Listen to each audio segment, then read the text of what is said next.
Welcome in on this lovely Saturday day. I hope your all weekend is going fantastic.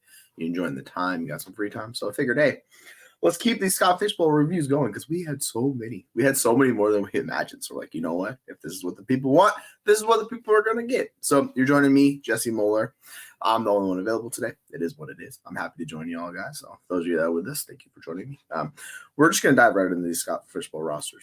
See how many of these we can get to because we have a backlog of them, and we want to give you guys the reviews on camera so you guys get the reviews you're looking for. So without further ado, let's jump into these rosters, shall we? Now, the first guy I want to talk about was Mike, who was nice enough to hop onto our live yesterday, the Valley FF. So we're going to pop his up because he came in, he didn't realize you could do it, and then he commented, and we're like, oh, what up, Jamie? Welcome back again. We're doing more Scott Fishbowl reviews. We're just getting hot into these because there are so many. Like, when we put out the tweet earlier this week, we're like, yeah, maybe we'll get like 20 or something, and then we'll happily go over those throughout the week. No, we've gotten like well past 100, so it's like we say, like, if this is what y'all as the viewer want, we'll focus on that. So yeah, we're trying to.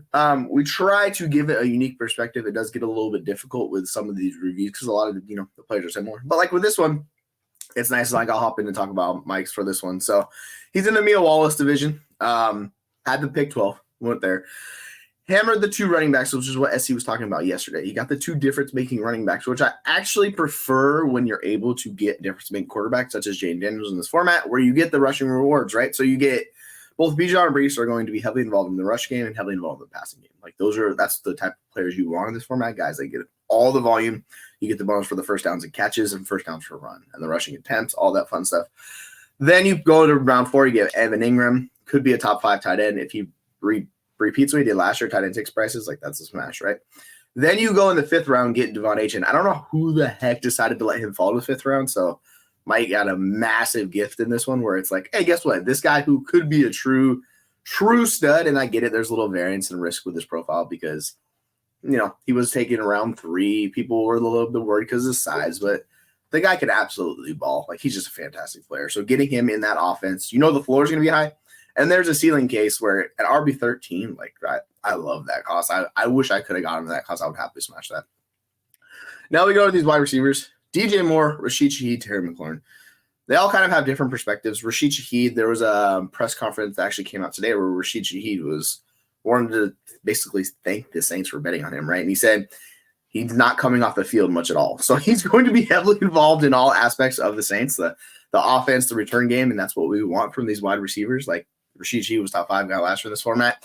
I expect him to once again be a top 5 guy in this format. Just basically, if he's getting all that special teams work and he's getting the offensive work, like, that just is what it is. Like, it's free money at these prices. Like, the floor is so high with him.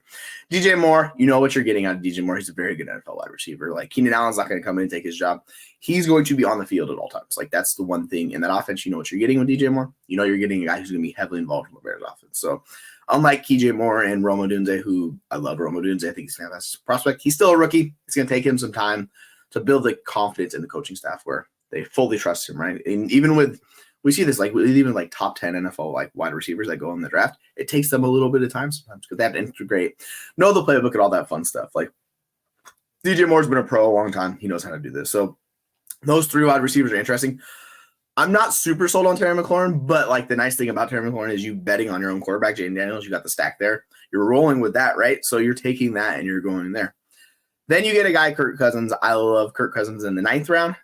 You can tell basically how this draft went. QB 21. It didn't go as heavy as some of the other drafts we're in the mid 20s in QB by round 6.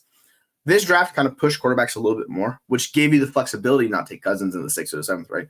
You could take him in the 9th or the 10th, and that's a lot more palatable price where you get these other players where you're able to get Rashid Shaheed. You could take a gamble shot on Terry McLaurin. And then you go YOLO ball with Christian Watson, where if his hamstrings are right, which is always the biggest thing with Christian Watson, like, the guy's a true difference maker. Every time he's on the field, he eats into like Jaden Reed, all these other guys on that offense. Like, he's a focal point when he's on the field. It's just he can never stay healthy and do that. So if he can stay healthy, he has a chance to be the wide receiver 1. At wide receiver 43 prices in Green Bay, it's like, why not, right? We've seen the upside and appeal with him. Also, he's just a fun player. And it's nice to have just these tantalizing fun players. Similar to a Jamison Williams, I just think he's actually has a shot to hit the upside that I don't really think Jameson Williams has. So personally, like I like the Christian Watson bet there. That is totally fine in that range.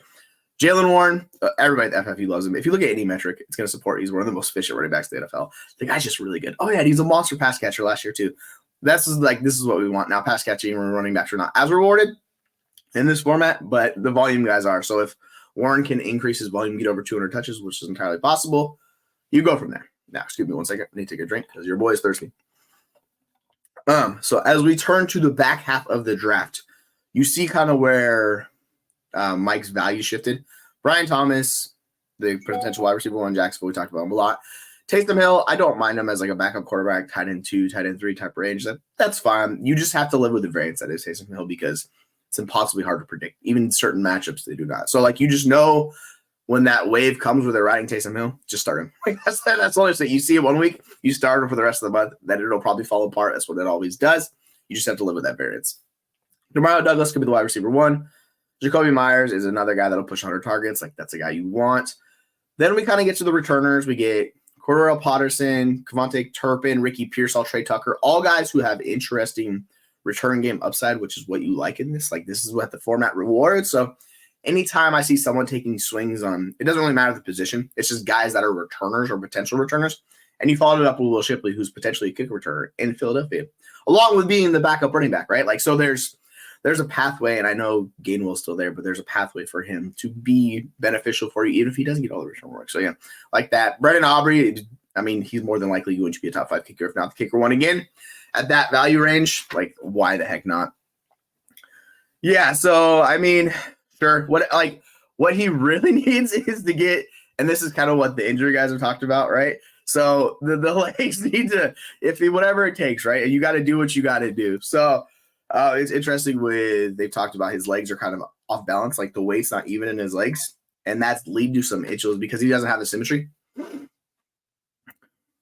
Yes, and as Aaron is saying here, if you could please leave a comment, a like, review, all of that fun stuff, and subscribe to our channel, it would be greatly appreciated because our views to subscription rate is actually pretty low. So we would like to get that up a little bit higher to more people that are subscribed on the channel because we want kind of like a 60-30 ratio. We're at like 90-10. So we're kind of like increase that up to get more subscriptions on there. And then it's like a little more beneficial. So if you guys can do that, listen to Aaron, that would be entirely beneficial. We very much reward that. So back to this roster though, overall, like with Christian Watson, let's speak that, like he needs to get his symmetry and his legs figured out. If they can do that, that decreases the injury risk with him. And then he becomes a lot more palatable. But you just kind of have to live with it right now until that gets figured out. Like he's seen specialists this offseason and sent him places to try to get that figured out. Maybe they can. Christian Watson can be a really good impact player for you. So overall, this is a fun roster for Mike. Like he went about it in a certain way where you're giving yourself a lot of upside shots to kind of, you have the build where you have the guys you know that are floor play. Like Evan Ingram's going to be a high floor play. You know DJ Moore's going to be a high floor play. Terry McLaurin is a little bit riskier, but you take the shot on Jaden Daniels. You stack that offense. I like that. I'm really a big fan of Kirk Cousins. Like I think Kirk Cousins is perennially undervalued. Now you didn't stack really Kirk Cousins. There was, I mean, you got Bijan. That's the kind of stack you want to go with that. But there wasn't like a pass catching stack because it's really hard. You have to pay up for Drake London and in this format pay up for Kyle Pitts. Like you can't really wait on those guys, right?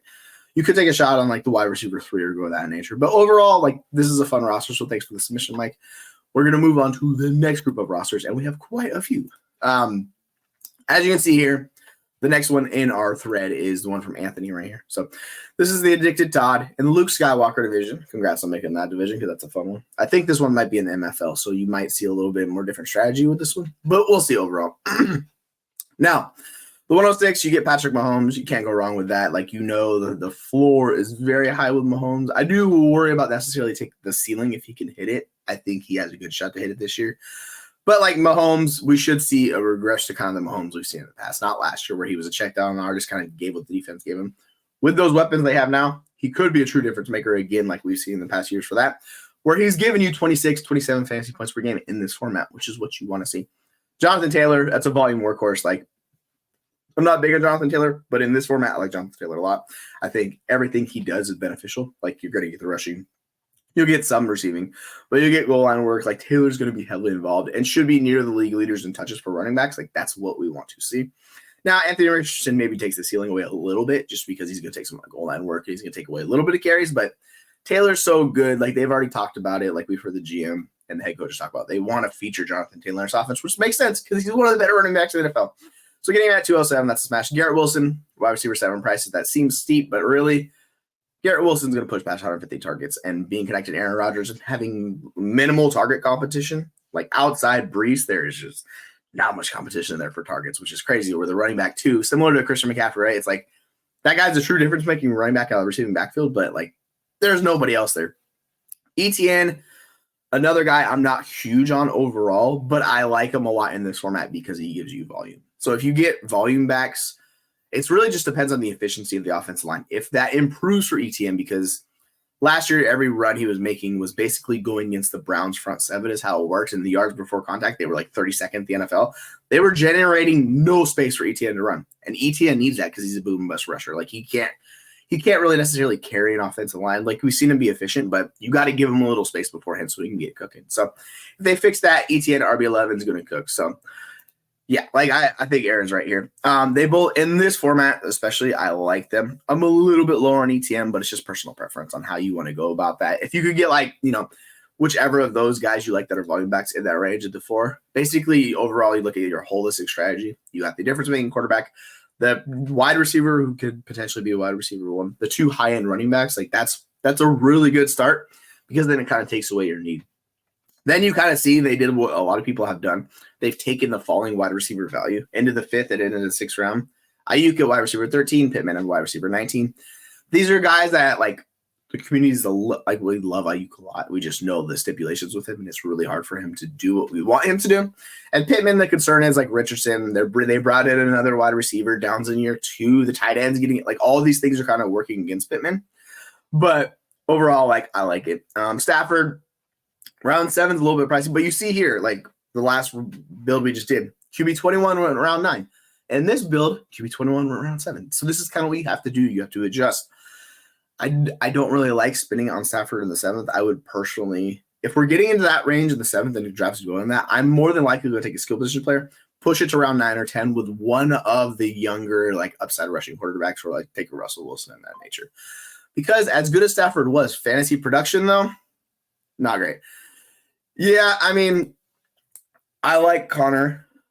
You're taking the offense there. It's like I do worry about each one of them individually because I think Benson is going to chip into Connor's volume. But like we've seen Connor, he was a really good back last year. I think we're discounting him a little too much. So overall, yeah, you take the Arizona running back and you get the guy that, and if Benson ends up taking over, Connor's injured, like there could be a situation where some guy misses 4 weeks. You're getting high-end production because we see how the Arizona offense features those running backs, right? Cool, we got for you.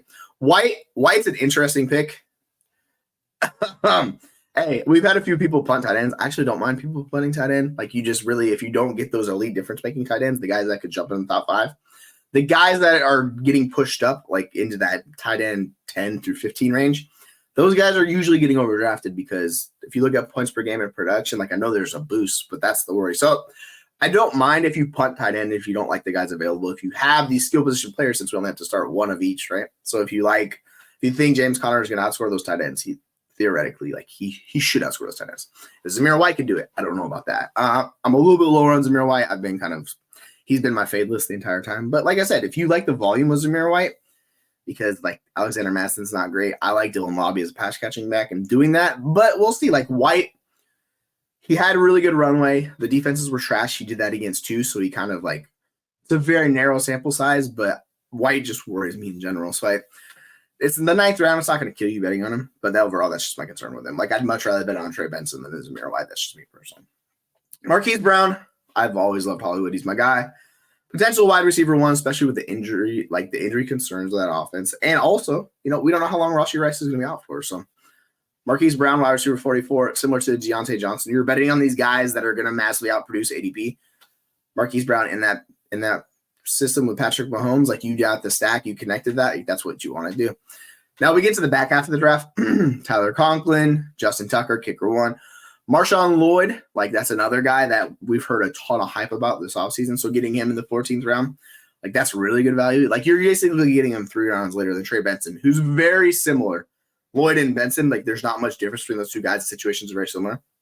Both guys can be really efficient backs. They're explosive playmakers out of the backfield. Like that's a similar bet, right? So they have guys in front of them. You have Josh Jacobs. You have James Conner in front of those guys. But overall, it's a front bet. Yeah, I think I would like to see their draft and see if what tight ends were available. Like if you could talk yourself into a David Njoku or something like that in round 7, which he's usually gone by that point. But one of those guys, like if it's that type of bet, then yeah, I actually like doing that. The thing with Stafford is like, the floor's there. Like he's not going to kill you.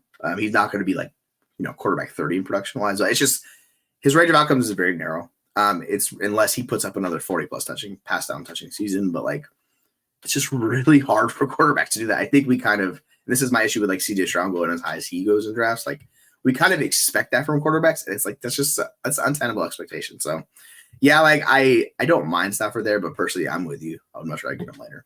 As we go past that, the Derek Carr bet is just a weird bet to me. When you have Stafford, you have Mahomes, you have these guys that really are not super mobile. Like Mahomes is too a little bit. Like he gives you a little bit of boost, but Stafford's a statue back there. Like he's a true statue. Carr doesn't run either. So when we talk about making bets on guys have multiple outs, that's the issue with Derek Carr. Is like, how does he end up starting for you, barring an injury or the bye week? Like, that's the only way he's really getting on the field. So with the Derek Carr bet, like I get it, you want the QB3. I would much rather go get like, and how this draft went.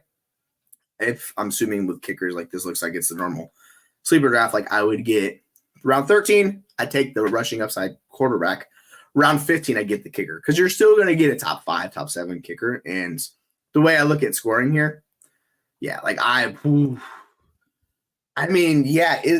just don't know if there's upside with Carr. Like that's the whole thing. Maybe it's there, and maybe I'm wrong with Carr, but you know me, like I'm not a big Carr fan. He's just incredibly frustrating because he has the arm strength to do what you need to do from an NFL quarterback, but he just continually just never lives up to what we want him to do. So we'll see. Maybe it works out. But yeah, like I do understand like the overall thought process at that point where it's like I just run out Derek Carr's where QB2. You do that. Yeah, like the value difference on those two guys. Yeah, like I would rather spend a 15-round pick on Derek Carr as much as I cannot stand Derek Carr's quarterback. Like he's my least favorite NFL quarterback to have on a roster for what he does. Then the round 7 pick on Stafford. But like I get it. Like that's where I would say I'd rather just round 13. If you're going to do this, go get the rushing upside quarterback, then get Derek Carr on the 15th, right? I know it's kind of nice to say this in hindsight because we have hindsight bias into this, but looking at the draft, that's kind of the one place I would make a move. And then around 7, go get a difference maker if you want the tight end, another running back, another wide receiver, whatever position you want, right? Like you can do that differently. As we kind of round out the draft, you get Elijah Mitchell, who's a good handcuff to have because if McCaffrey gets injured, God forbid, Elijah Mitchell becomes a top 20 running back in the NFL. Like that's what you get out of him. Greg Zuerlein, another kicker. This might be an MFL one because of the earlier pick on a kicker, but my draft's a sleeper one, and we had a guy take 3 kickers back to back to back in like the rounds 15 through 18, basically. He did not realize you could not do that though. He's like, wait, what? You could only play one? We're like, yeah. He's like, oh, I'm cooked. We're like, it happens, my friend. I like the bet on Lave late there. That's a guy you want. Like you're taking the upside shot. He got the returner potentially, and he's also going to be the backfield, like the third down back more than likely.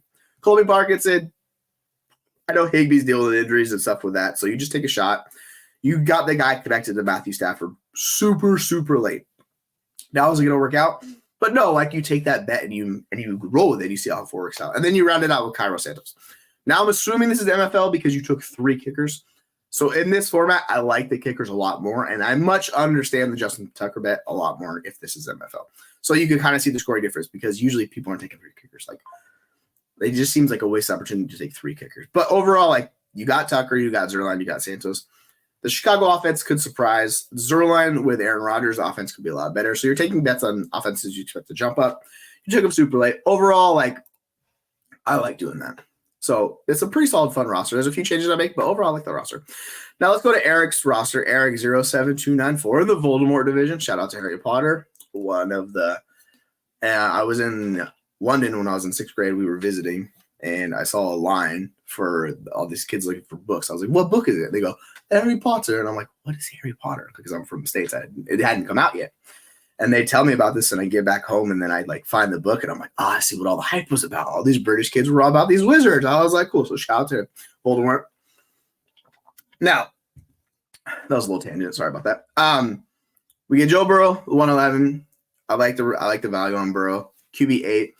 It's similar kind of when we talk about these non-rushing quarterbacks in this format. I have a hard time investing in those guys because we're chasing ceiling. So if I'm taking a Burrow, I know it sounds crazy, we're talking about Burrow not having the ceiling, but with how the scoring system rewards rushing quarterbacks, I really want guys who are rushing quarterbacks, because if you're not a rushing quarterback, it's much more like you're a floor play. So personally, I'm not going Burrow in the first round. I'm just not doing that. But like what you were able to do, like you stacked Burrow with Chase, no one's going to hate that. Like if Burrow hits and he hits those like the touchdown variants we want to see, then yeah, you absolutely get a stud quarterback. I just don't know if Burrow could get about 25 points per game from quarterbacks. Where like we saw last year, Allen's at 27. I want a guy who can challenge Josh Allen if I'm taking a quarterback in this range. So like a Lamar, Anthony Richardson, these truly like elite dynamic rushing quarterbacks. Now there's risk with it. Like there's a ton of risk with Anthony Richardson, but you know that going in, how this format works out. But like you made a really good bet to stack those two guys. If you're going to go about getting that passing quarterback, get his high-end option to go with it, because not a lot of people are able to get Burrow, Jamar Chase. Like that's just a fun stack. It's a good way to differentiate yourself. So while I might not go Burrow, I like what you did where you stacked it with that. Now in the third round, you get Saquon Barkley. I think that's a fantastic value getting Saquon Barkley. You're getting a guy in this format who's going to reward you heavily. Now, he might not lead the league in touches. He might not get a ton of targets, but he's going to give you a lot of it. Like he's going to be heavily involved in that offense. He's going to be a focal point.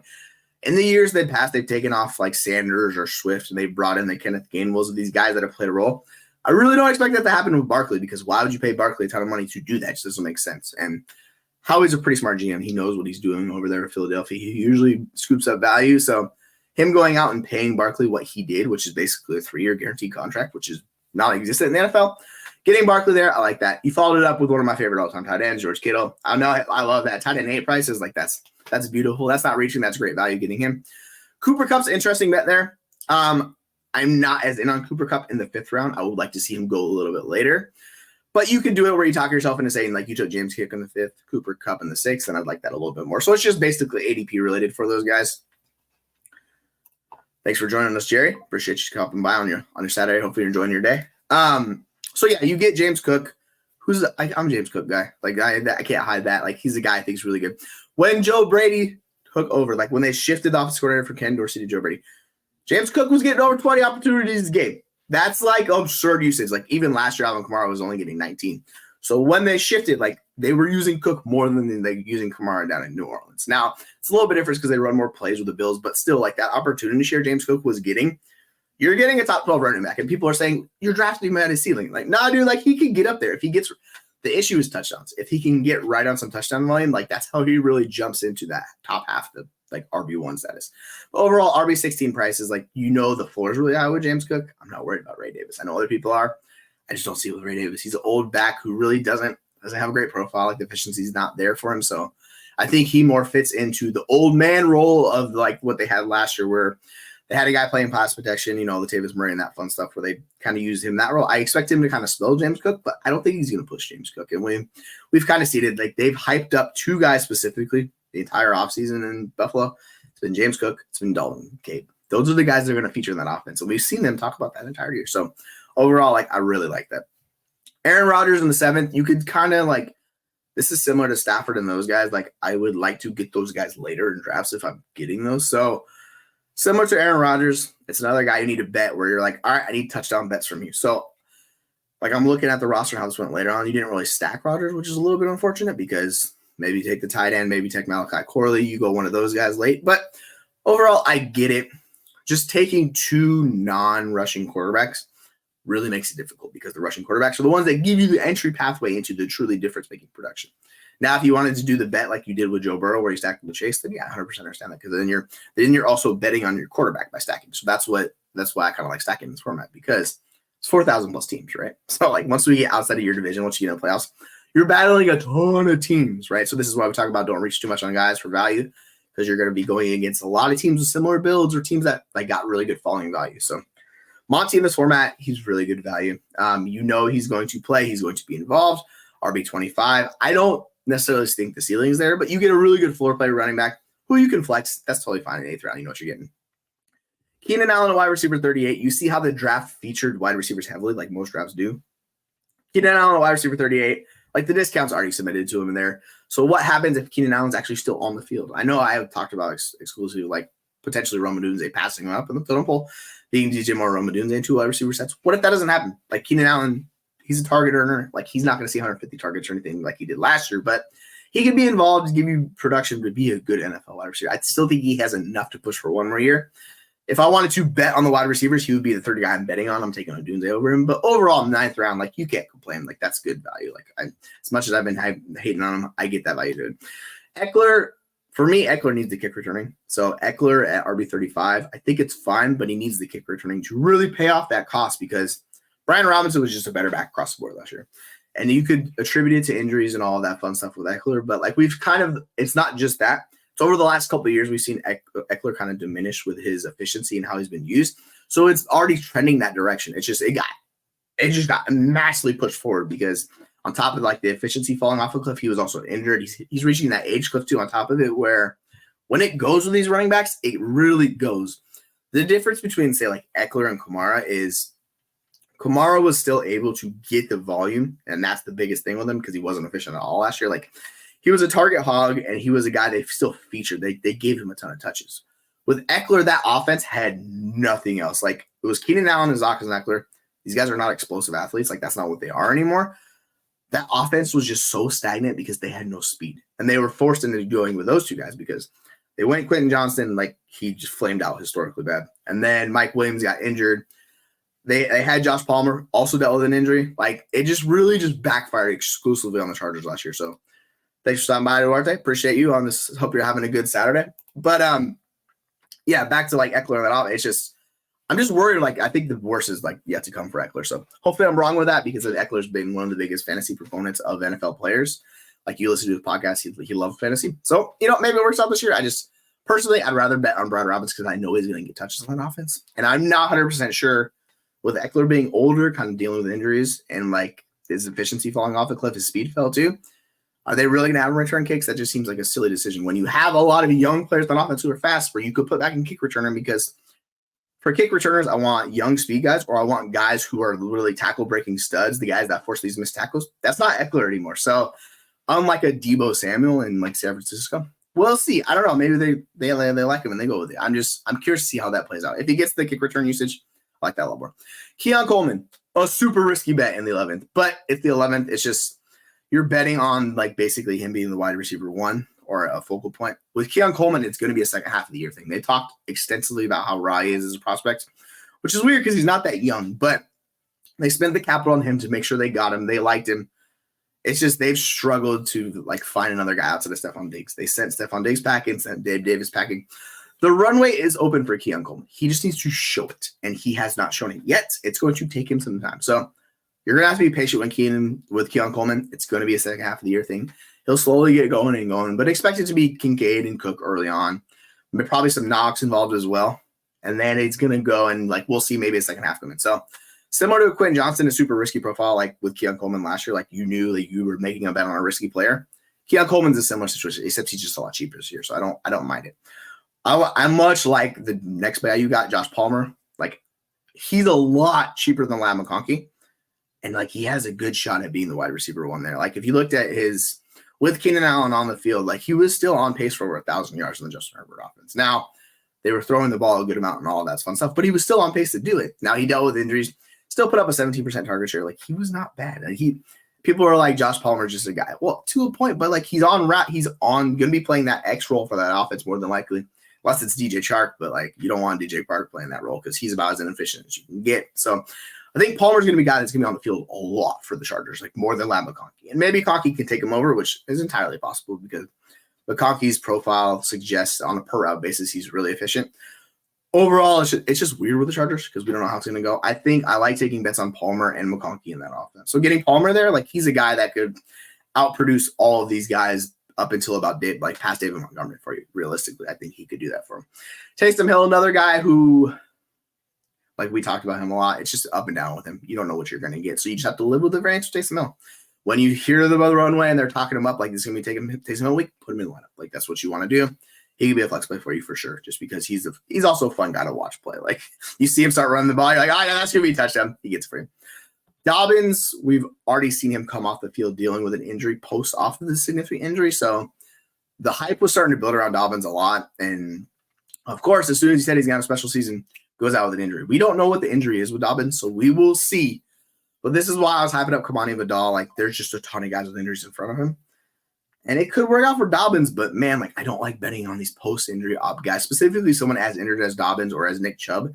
It just seems like a risky bet because you're coming back, you're trying to ramp up from that injury. If you're doing it ahead of schedule or pushing yourself too hard, you're at risk for increased injury. So this is my whole issue with Dobbins. Like, it just might be a guy that just can't stay healthy. So hopefully it works out in that range. He still has time to return, come back. Like, we're still like a little over a month and 2 weeks out from, or sorry, a month and a week out from game starting. So we got time, but yeah, it's just a risky bet. I don't mind it in the 14th round. It's just I would personally target it all over him. Dotson, you're banking on a guy attached to a rookie wide receiver, a quarterback who's been – Dotson's been really up and down, but I think he's better than his profile leads us to believe. If you follow Matt Harmon's work or reception perception, you can tell like Jahan Dotson is a good NFL wide receiver. Will it work out? I don't know. They also drafted Luke McCaffrey. But in the 15th round, you're taking a shot on a guy in an undervalued offense. I like that shot. Same thing with Jaleel McLaughlin. He's going to play that joker role for the Broncos. So you know what you're getting out of Jaleel McLaughlin. He's a fine bet there. I would like to see a little bit more returners in this range because I like Odell Beckham, but what's the upside for Odell Beckham? Alexander Madison, like if he gets an injury to Zamir White, or if Zamir White is just awful, they could end up just splitting that early down work. So I don't actually mind the bet there because how incentivized the scoring is for these guys that get a lot of rushes. Jason Sanders, now a kicker who's been historically good in this format because he's attached to, one of the better scoring offense in the NFL, the Miami Dolphins. Getting him at kicker 8 prices in the 19, like you like that. I don't really understand the appeal of Chase Claypool, but you've kind of chosen a few offenses you're betting on. Like I'm seeing a few bets on Washington, a few bets on Buffalo here. Like you kind of got Cincinnati thing. So if these are offenses you're targeting, you're just targeting these guys because we got another Zach Ertz to Washington.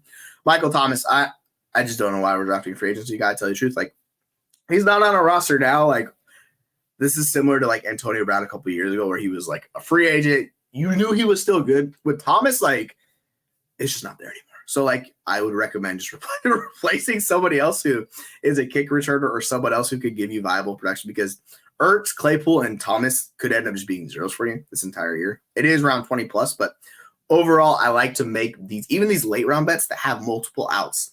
So, like, you have to ask yourself, what's the outs for Alexander Madison? It's like, all right, he's going to be on the field. He's going to be playing. He's going to be getting work. And then an injury or Zamir White is just worse than we expect. He gets more volume out there, right? Like, he's terrible. How does Chase Claypool get onto the field and like get work? Like how does Zach Ertz is like the starting tight end in Washington? Like I don't know why he's available in 21st. I actually like that bet a lot more. The Michael Thomas one, it's kind of that. So just know your bets when you're making bets, like how the range of outcomes work for some of these guys. Because some of them, like similar to Odell Beckham, like I would just shift. But overall, this is a fun build. I would change a few of these guys. This is like the definition of like a C build. You need a few things for direct to go right for you, particularly in the back half with your guys. So don't be afraid if you hear stuff coming out about negative stuff about these guys. Just drop them, move up, pick on other guys because you want to be quick to pick up guys in free agency because we talk about waivers in this format. Like people that one day it opens, people are going heavy on those waivers. So just pay attention to the rosters and who you got because that's what we want to get. So sorry, I'm taking a little long time with these, so I'm going to speed these up a little bit. Now we're going to Pat's roster here. We have PJ Hoffer 07 in the Raphael division. I'm assuming that's the Ninja Turtles Raphael, but we will see. Anyways, Breece Hall 111 stud. He's potentially just could be the RB1 of the season. Kyler Murray. I love Kyler Murray. There's the rushing upside we talk about. That's the guy you want to invest in. Then what'd you do? Stacked him with Trey McBride. My tight end won in Dynasty. I fucking love that. That's what I'm talking about. So overall, like to start out your draft, those first 3 guys, that's nice. You chasing guys who have the potential to be the overall number 1 player at their position. That's what we like to see.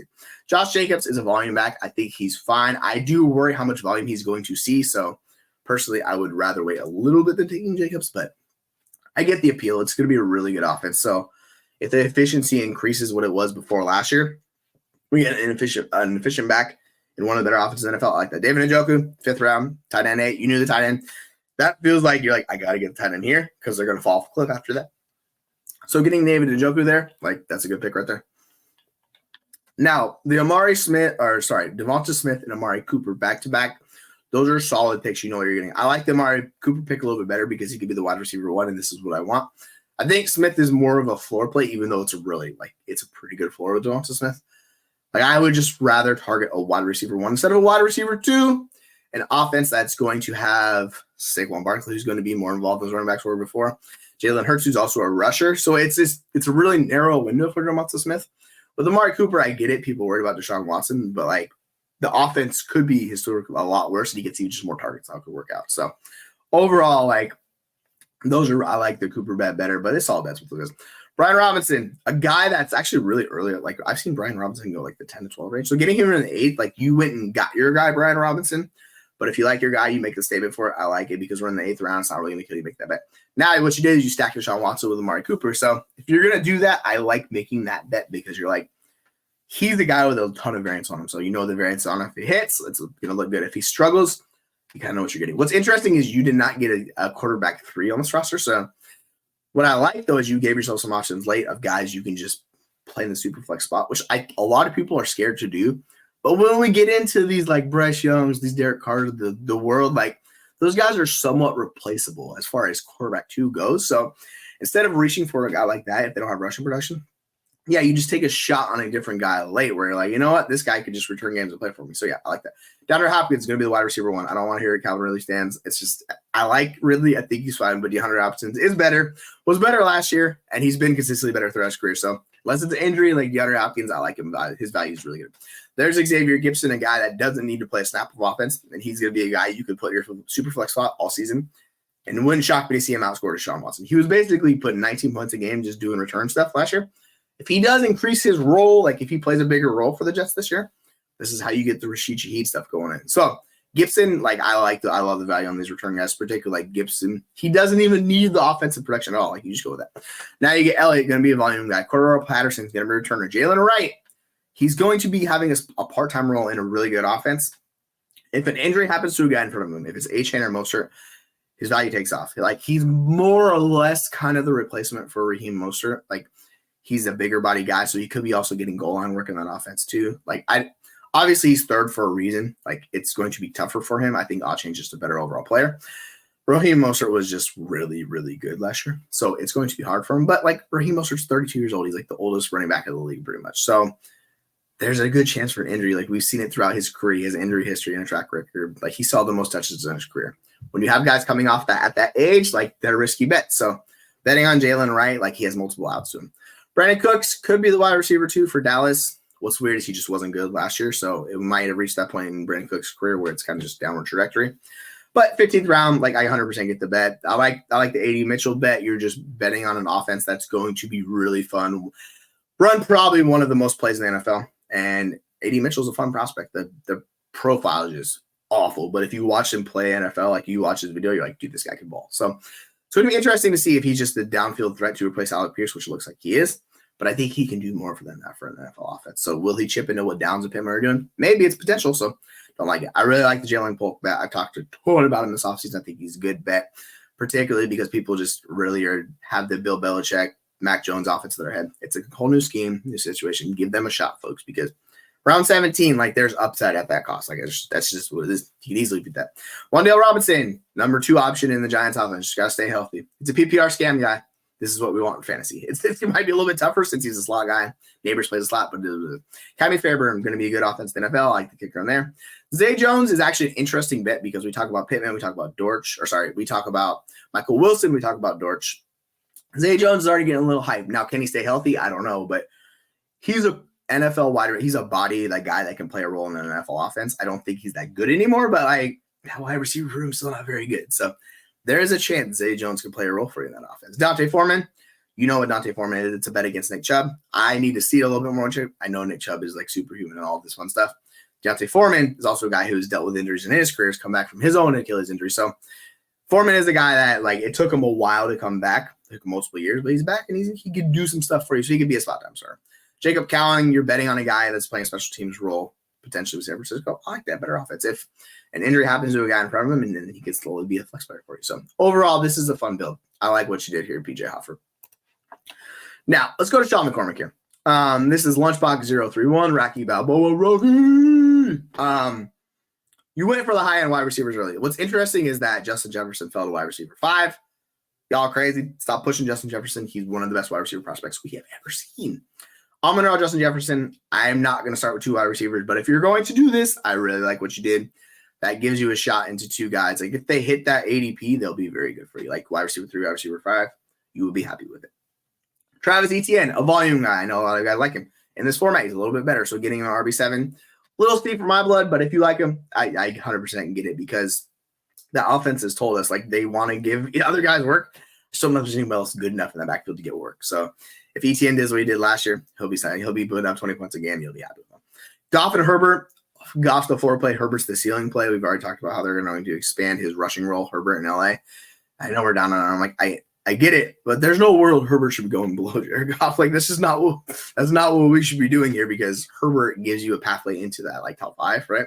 Like what happens if he just runs a lot more than we expect, particularly in this format? That's how we're Goff's he's money. Like the floor is really high with Goff this year. So I like both of those guys. Waiting on quarterback, you did a really good job waiting, particularly getting Herbert on the 5th. That's crazy. Like I was gonna take him to the 4th, and somebody took him right before me. Like that's just really good value. Pickens is about the only pass catcher I want to invest in Pittsburgh if I'm investing in one. Wide receiver 26 prices is fine. Like I think there's a lot of variance with Pickens. I think he's a quality NFL wide receiver. Just needs to take a step forward. We'll see if it can work out with Russell Wilson. It's tough to say it can't get any worse. Russell Wilson was really bad last year. Like, so I don't know, but I like taking the bet on Pickens due to the uncertainty. Aaron Jones is a risky bet there. Aaron Jones worries me a bit. RB20 prices is a little steep for my blood because they've already talked about him splitting work, and I know like the last memory we have of Jones was with Dallas just being an absolute stud where he erased them basically. The second half of the year in the playoffs, he proved that he's back. It's just the man can't stay healthy. He just never gets enough volume. So in this format, I'm a little bit lower. Like I much prefer to bet on Tajay Spears in the 9th round than Aaron Jones in the 7th round because you're getting special teams kickoff return work. So you're getting that on top of it. I think that helps insulate Spears a little bit more than Jones, where if he just split and work with Chandler, like, and that Vikings offense, it's not going to be the Kirk Cousins offense. It's going to take them time with Darnold and McCarthy, right? So it might not be the offense we're accustomed to seeing. So we'll see with Aaron Jones. I don't know. Live McConkey bet, wide receiver 35. Like you take an upside shot on a wide receiver who could give you over 100 targets, like in season 1. Like you like that. Then you insulate with Taysom Hill. You can play at tight end. So you didn't take a tight end. You basically Taysom Hill as your pseudo tight end there. That's fine. You do that.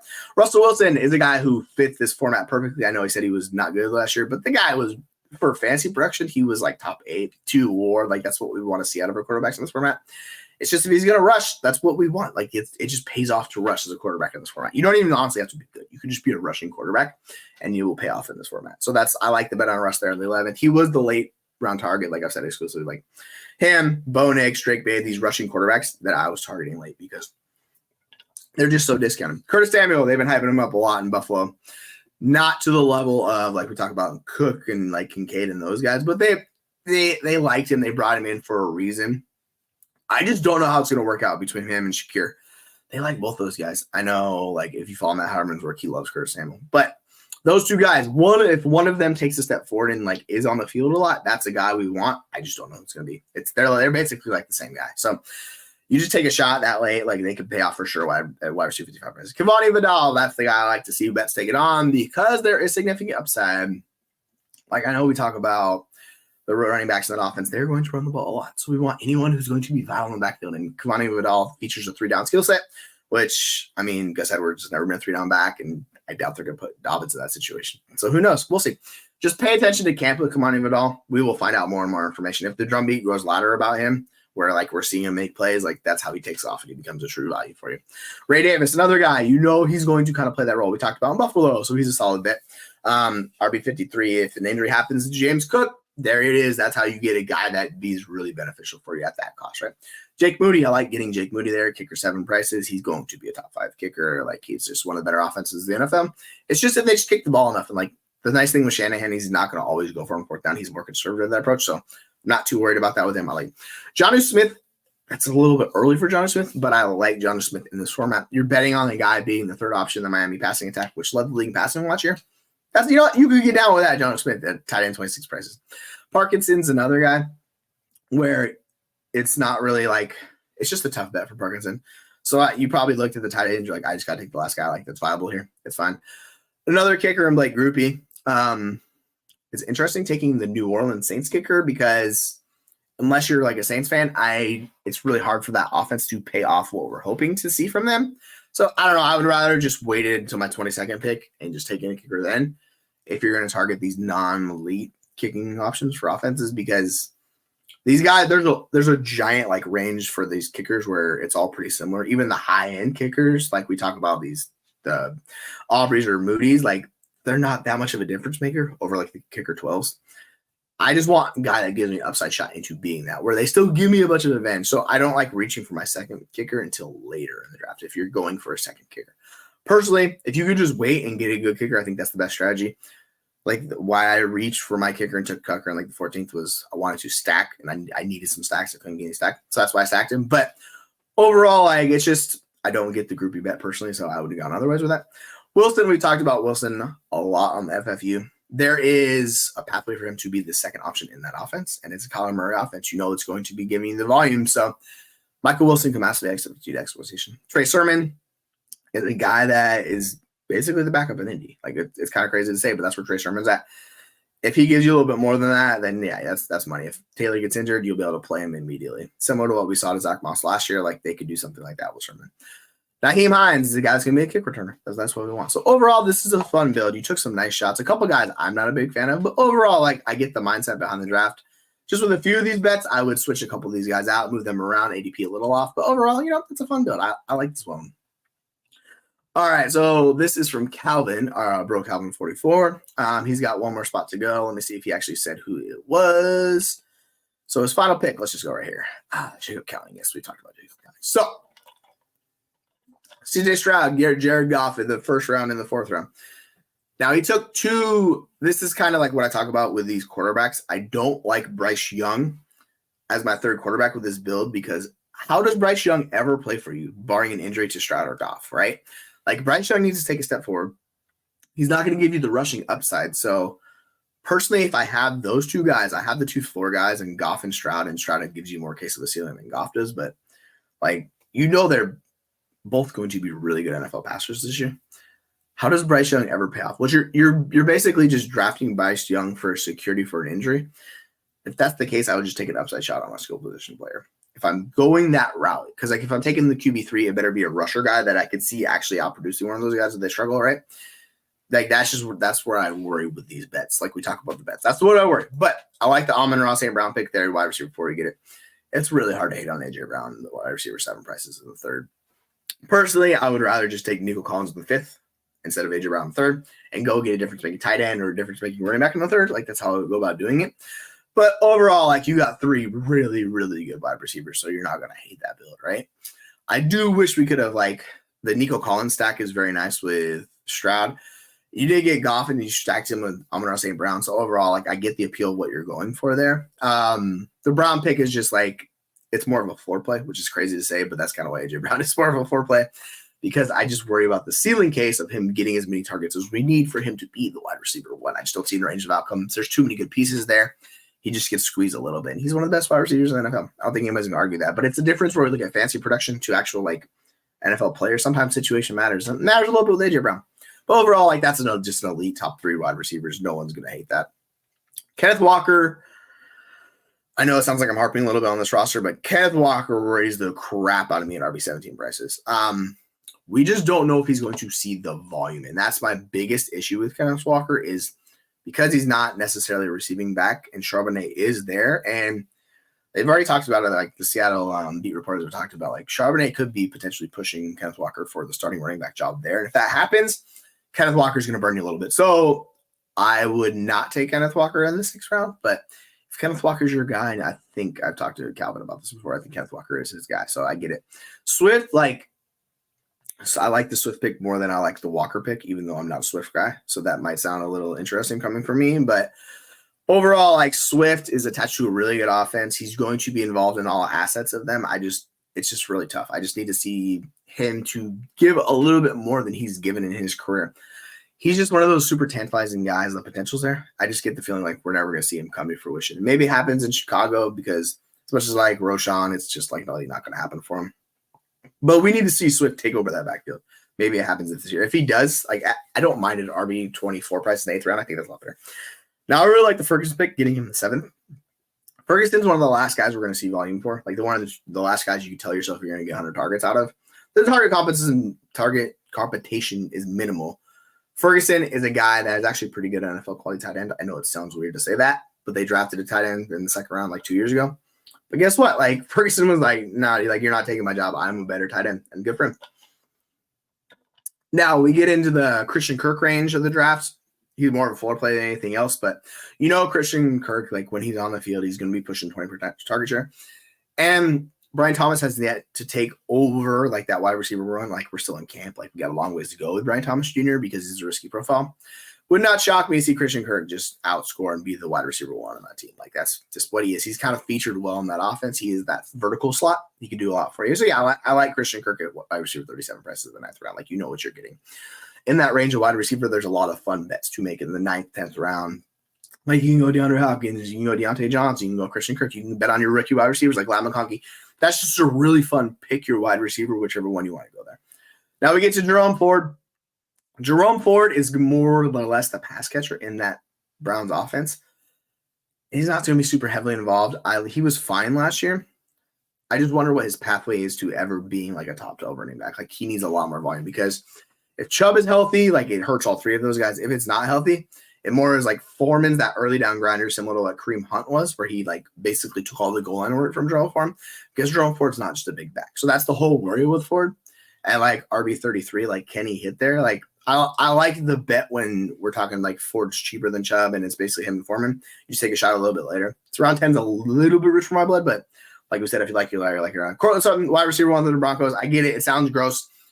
I'm fine doing that pick. Like I like that pick more. You're talking about a guy that can, is going to give you 100 targets. This is going to be fine. He's pushing 20% target share. He's doing his thing. It's really, if you want to go him or Troy Franklin, I'm not going to do with a 4th round pick. I'm going to take a guy who's been productive in his entire career and go with that one. Bryce Young pick. We kind of already talked about that one a little bit. I would have pivoted to other options over there. Curtis Samuel, fun bet, Buffalo. We don't know who it's going to be, so I like investing in the Buffalo offense because it's a Josh Allen offense. Like, it's going to be good. He's going to be efficient, so you invest in those guys.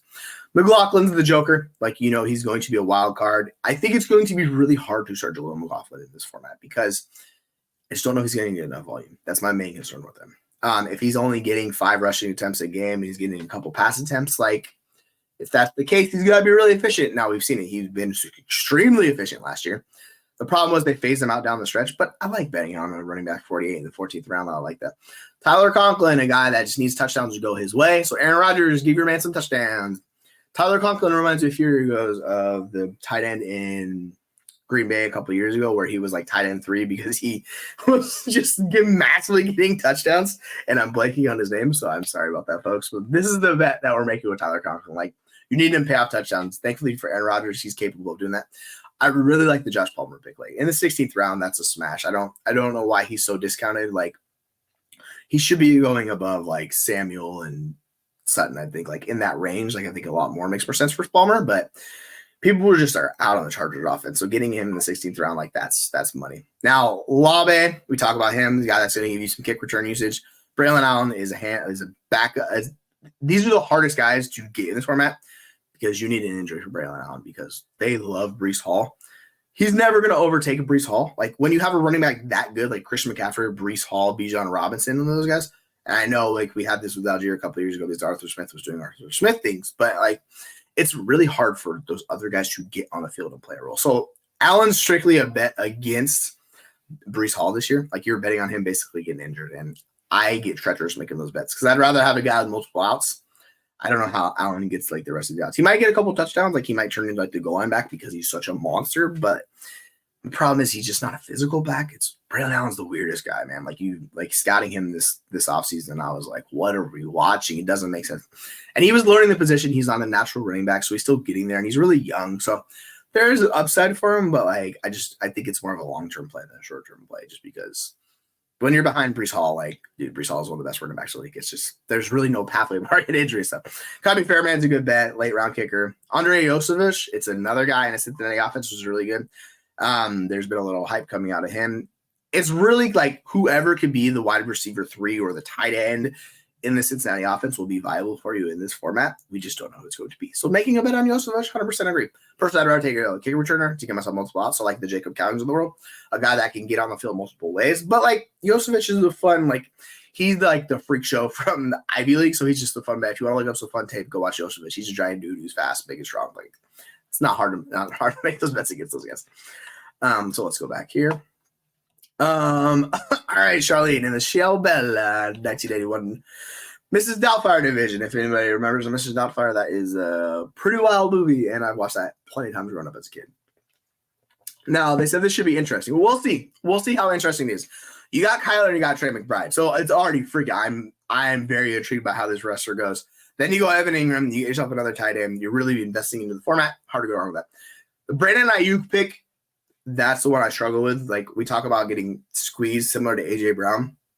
Ayuk is similar to that. Ayuk, if you look at his targets, he only had 105 targets last year. Like, you're saying you only had 105? Yeah, he only had 105 targets last year. This is the thing with Ayuk. He's one of the best wide receivers in the NFL. But the volume is not there unless San Francisco decides this year we're going to massively increase our pace, or we're going to increase our pay rate. So I think you're drafting Ayuk for his floor, and he can give you a very high floor. You saw he did it last year. But like, there's already hype about Debo, and we know Debo's probably going to get injured at some point. But hype about Debo playing a role similar to what he did a couple of years ago. I just think, once again, Debo is going to outscore Ayuk in this format. So personally, I would have gone Debo over Ayuk. If you're going to make a bet on a guy hitting a ceiling, it's Debo in this format, especially because he gets the rushing boost and all that fun stuff he does, right? But like, it's just more like, I don't like drafting floor players in the fourth round. Like, that's my issue. When I go early, I don't want floor. I want floor plus ceiling. Can I Brandon Ayuk get that ceiling? In San Francisco, I just unfortunately don't think it's going to happen. But he's a fun player, and if you just like getting your guys, that's what it's all about. DJ Moore, Devonta Smith, we talked about these guys. They're getting discounted to the point where it's like, all right, like, they're good bets because you know how good DJ Moore was last year. Devonta Smith, he's the wide receiver 2 alongside AJ Brown. He's just good NFL, like a very good NFL, like 1B. I don't know if he's a true like alpha, like if he would be an alpha on a team. Could he do it? Potentially, but like, he's just a good NFL wide receiver. The change, which should be beneficial to him, is the OC change. Like, they're bringing in a guy who's going to make the offense just be a little bit better. Like, it was just chaotic last year. Sirianni kind of lost his way. So they change it up. They're going with a new scheme, new offensive coordinator. It should help the pass catchers in the offense because they're going to play fast. They're going to pass more. So overall, like, I really like Hurts in this format. And if you say if it was like, if you stacked it on a different build, if you had like Hurts and then you stacked it with Smith later, I like that bet too. But you already got Kyler and Trey McBride, so don't worry about too much. Raheem Mostert, I know a few of our guys are a lot higher on Raheem Mostert than I am. The discount's already built in, so I don't mind him at RB25 prices. I'm just I dread this season for Raheem Mostert. I am just terrified if we take him too high, I feel like they could absolutely burn you. He's just like the oldest running back in the league. Has injury concern history. He just had the most touches of his career. Like, it just terrifies me. And yeah, he was RB2 last year, but on a points per game basis, he's a little worse than that. But yeah, I don't mind taking him at the 8th. I get treacherous when I see his name. I'm like, ooh, it's a terrifying bet. But we go to Geno Smith. I love Geno Smith. Like, in the 9th round's a little early for him, but Geno's my guy. I think he's going to bounce back. They're going to revamp that offense. They've already talked about it. They've had reporters come out and say, like, the offense looks just completely – it's night and day from last year. They're going to more take what the defense gives them. Previously, the Pete Carroll offenses, and this is why I hated Pete Carroll for the longest time as a coach, because he was so stubborn in his ways. He had to get certified run game. Like, he had to get his amount of runs. And he had these old archaic systems that were just really not fitting in today's NFL, and it was really frustrating. And he was more or less – and this was a continually aspect with the offensive coordinators there – he was more handcuffing his offensive coordinators. He was kind of strangling them. So getting out of the Pete Carroll offense, it will be nice to see like a fresh new look at offense and what that team is doing. Geno Smith's a good NFL quarterback. Like, you look at all the efficiency metrics, Geno Smith's good. And he had the most pressure rate. On like third down, he got pressure like 40% of the time. Like, it was a nightmare for the offensive line last year. If they fix that offensive line, they work it. DK, JSN, Tyler Lockett should all be very good. Like, you have both running backs, so you could talk about – I talked about Walker being fade, but – Charbonnet, I like the bet more than Walker, but like, you got Lockett late. I like that bet. And the 13th, that's a good bet. Jerome Ford, Austin Eckler, they're just risky bets. So these running backs from 8 through 11 are just really risky bets to me. If Eckler gets the kick return usage, then it like qualifies that. Ford is, I get it. This was kind of like when Nick Chubb was dealing with an injury. So it's a little bit more like, I don't know. But overall, Dotson's like a fun bet at wide receiver 53. Don't mind it. Ben Sinnott. So I'm seeing a theme here with these Washington. I think you were a big fan of Washington players, right? That's what this would be, where it's like Sinnott. The issue with Sinnott is you have to be patient. And I don't know if you can be patient with him. What's nice is you have him as your tight end 3. Like, you don't have to start him, right? But you just have to be a little bit patient with him. So be patient. His time will come. We just don't know what's going to happen with Zach Ertz. That's the issue. Like, you need Ertz injury. It's just similar to what Trey McBride has gone through, what Dallas Goedert has gone through in the past with Zach Ertz just basically blocking these guys. Same thing with Ben Sinnott. So Then we get to Brandon Aubrey. He's going to be one of the better kickers in the NFL. It's a solid big. I see you leaned heavily into these tight ends. Gesicki and Hurst. With Gesicki, he's kind of a big slot, so I actually like his bet more than I like Hayden Hurst because Gesicki's not your traditional tight end. If you look back to how Gesicki was used in Miami, he was a big slot. That's how he was used. Like, the guy sucks at blocking. You don't want him blocking. You want him out playing that big slot role. So if they do that with Cincinnati, so kind of replace what Tyler Boyd has done, he could be a value at that cost. Like, tight end 28, like, it's really cheap. I'm starting to talk myself into Mike Gesicki, which just sounds like a horrible decision. Where you're like, no, Mike Gesicki, he's burned us all the past. But replacing what Tyler Boyd did last year, if you put that into Mike Gesicki's, like, he's much more viable because he plays the tight end. There's a massive boost for these guys. So I get it. Tyler Boyd's been kind of just meh for wide receivers. When you're looking at tight ends, makes sense. Greg Dortch, love that bet. Late kick return usage. Luke McCaffrey is a day two pick. Like, he's a fun bet into a rookie quarterback. I'm just gonna say you're a Washington fan. Just a guess here. Devontae Walker, Rasheen Ali, Jeremy loves Rasheen Ali. Like, those are fun bets into really good offenses. They still need a wide receiver too in Baltimore. I know they have Zaya, I know they have Andrews, but like, outside of that, man, maybe it's Bateman, but we need to see it from Bateman. Like, give us something for Rashad Bateman. If not, your time's gonna pass you by, Bateman. So hopefully he gets healthy figured out because I got a candle burning for Rashad Bateman. But overall, Devontae Walker, gonna see some kick return uses like that. Ray McLeod. We were hoping up it was Rondale Moore. He's behind Ray there in the cloud, so sorry, Rondale. I guess it's just not going to happen for you, buddy. This is a fun build when you dive heavily into the tight ends. There are a couple of guys that worry me, that block of running backs in that range. Like, they just scare me overall. But, like, outside of that group, I like what you built with this roster. You gave yourself some solid foreplays and some upside shots late. This is a fun build when you look back at it. You just need these running backs to pay off. Like, I'm not worried about Geno. Like, you got Kyler. I think Geno's a massive value. I love Kyler. You don't have a QB3, but like, you have guys you can put into your flex play. So like, with the super flex scoring, you really don't need a quarterback 3. The only thing that you need a quarterback 3 basically is when you need a quarterback in that 1 week when one of your guys or both of them have a bye. Like, that's when you need the quarterback 100%. If you can survive that, similar to the roster we had yesterday we're looking at, if you can survive that 1 week, and I'm not sure when Kyler's bye is. I think Geno's is like week 11, if I remember correctly. You kind of know, like, you just got to survive that. As long as it's not in the playoffs, which I don't think it is, you should be fine. So overall, fun build. Like, I like what you did here. There is some risk built into this team, but you know what? That's what this is about, Scottish Bowl. Now let's go to Brad R. Lucas in the John Rambo division. Shout out to Rambo. I think he has killed more people on screen than any other action hero of all time. I don't know if that's correct, but it certainly feels like that with the Rambo movies. Now we got L-Jax, Lamar, stud, Saquon Barkley, Derrick Henry. Both are very good values in this format. Saquon Barkley at RB4 is really pricey for me. Considering how the draft went, I would have gone other running backs because RB4, you're banking on RB1. I don't think Barkley even gets that in this direction, but I like the Derrick Henry pick a lot more because, like, I think this is what I've been talking about the entire offseason. These guys should not be valued separately. It's very similar situations.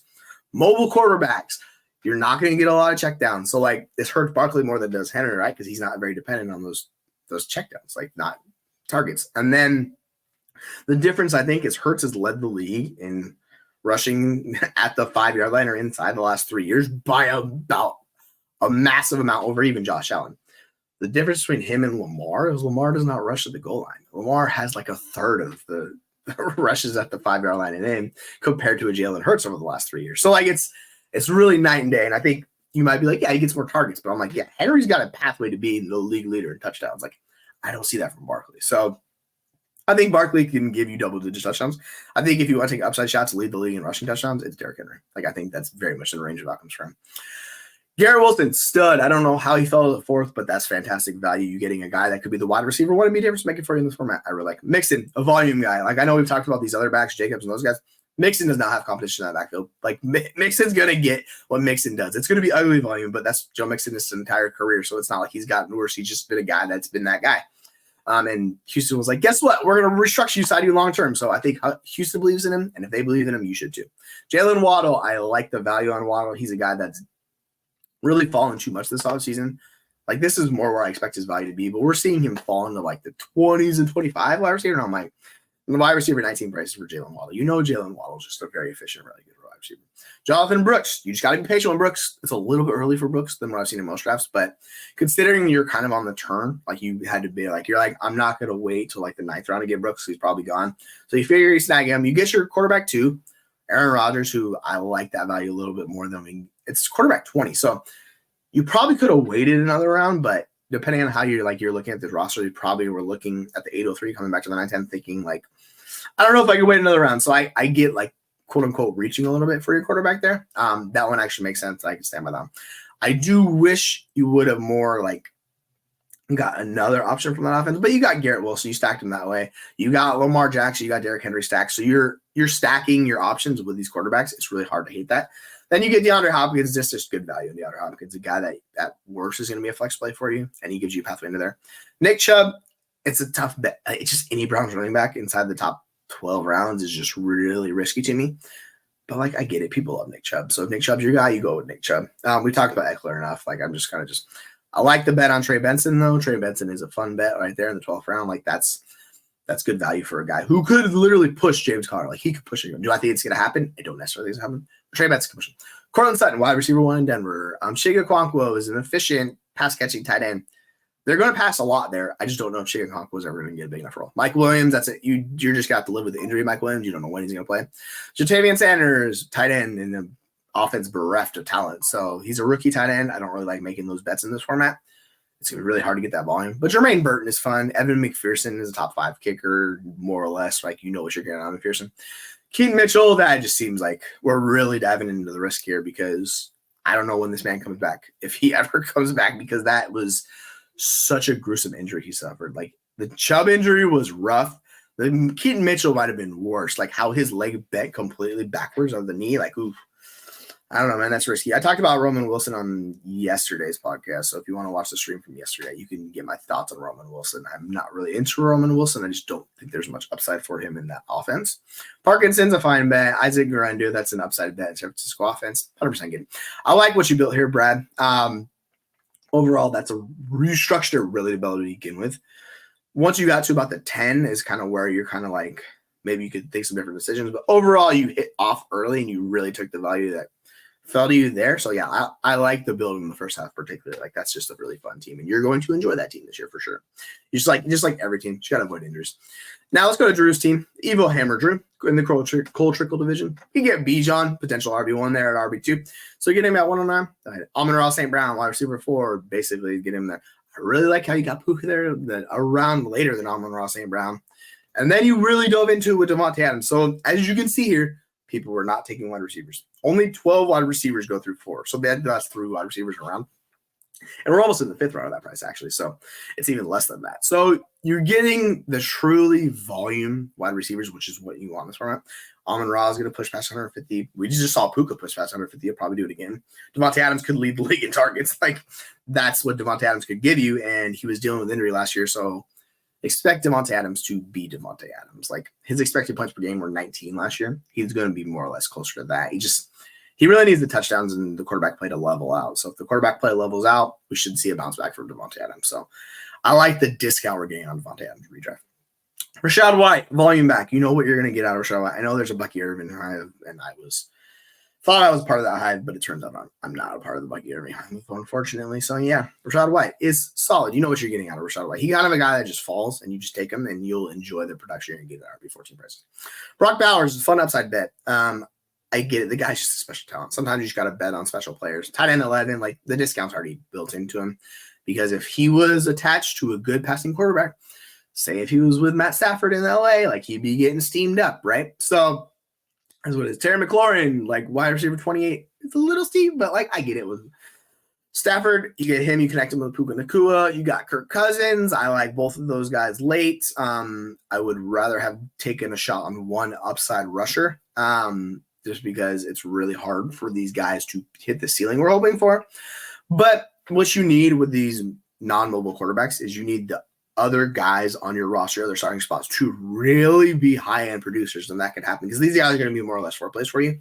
Like, and I'm a Cousins fan. I think Cousins always is a value, especially at quarterback 21 prices. Like, it's just the injuries built in. But with these guys, you need them to be heavily getting touchdown rates. Like, you need to increase in touchdown rate. And it could happen for Cousins this year in Atlanta, and it could happen this year for Stafford in LA because he's due for some regression. So we'll see if that happens. Javonte Williams is going to be more or less the guy that's getting probably 50% of the work in Denver, which is fine. It might be ugly. It might not be the best thing in the world, but getting him in the 10th round, I think we've kind of put the fate on Javonte a little bit too much.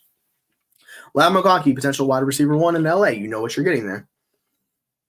Musgrave's an interesting bet, particularly with the injuries to Tucker Kraft. Like, there's really nobody really challenging him for work there. So I think Musgrave is like, it's not necessarily a value at tight end prices, but at that price, I'm more or less willing to buy into Luke Musgrave because he's an athletic freak show. That's what we want at the tight ends.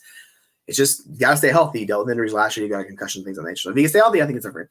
Judy, he's going to have to beat out Njoku or Cooper to really be the difference maker in this format. I mean, we're talking 13th round, though. It's not bad. Dontavian Wicks, I like the bet on Dontavian Wicks. Similar to Cleveland and Green Bay, you're just attacking offenses. And I think with Cleveland, it's more or less we just don't like Deshaun Watson and how bad that offense was with him. If he can improve, like, it'll pay off for Judy, it'll pay off for those guys. With Green Bay, we don't know who the wide receiver 1 is. So that one, you're getting, like, we don't have the question marks with the quarterback. We know Jordan Love is #good at football. So you're betting on him. Jalen Polk, similar to, I mean, like, not similar to Jerry Judy, but similar to Wicks in the fact we don't know who the wide receiver 1 in New England is going to be. And there's risk about that quarterback. But overall, Drake May is a fun prospect and could, like, they're discounted to the point, like, that's wide receiver 1 prices in New England. Like, it's not costing you anything to invest in that offense. I think Polk is a good prospect. Got the draft capital as a guy that's already playing on the, like, he's on the field pushing ones. So he's already making a name for himself in camp. So overall, like, I like the bet you took on these wide receivers. Franklin's another guy. You're attacking situations, and, like, we have a massive uncertainty with all these wide receivers. This is how you kind of hit right on variance by attacking the unknown, right? You dive into that a little bit. Now, I wish there was a returner in this range a little bit because of how the returners are rewarded heavily in this format. But, like, I get the upside appeal of where you're attacking there. Just those 4 bets. You're like, you know what? At this range of the draft, really when you get to, like, 13 through 18, you see the guys available and you're like, it's rough. Like, the running backs are kind of terrible. The tight ends, we're talking about the Luke Musgraves, the John Smiths of the world, like that range of tight end. So it's like, you know what? Just buy into these wide receivers because these young, particularly the rookies, the upside in running back and wide receiver is there, like, because there's unknown with those guys. So investing in those guys, I like that.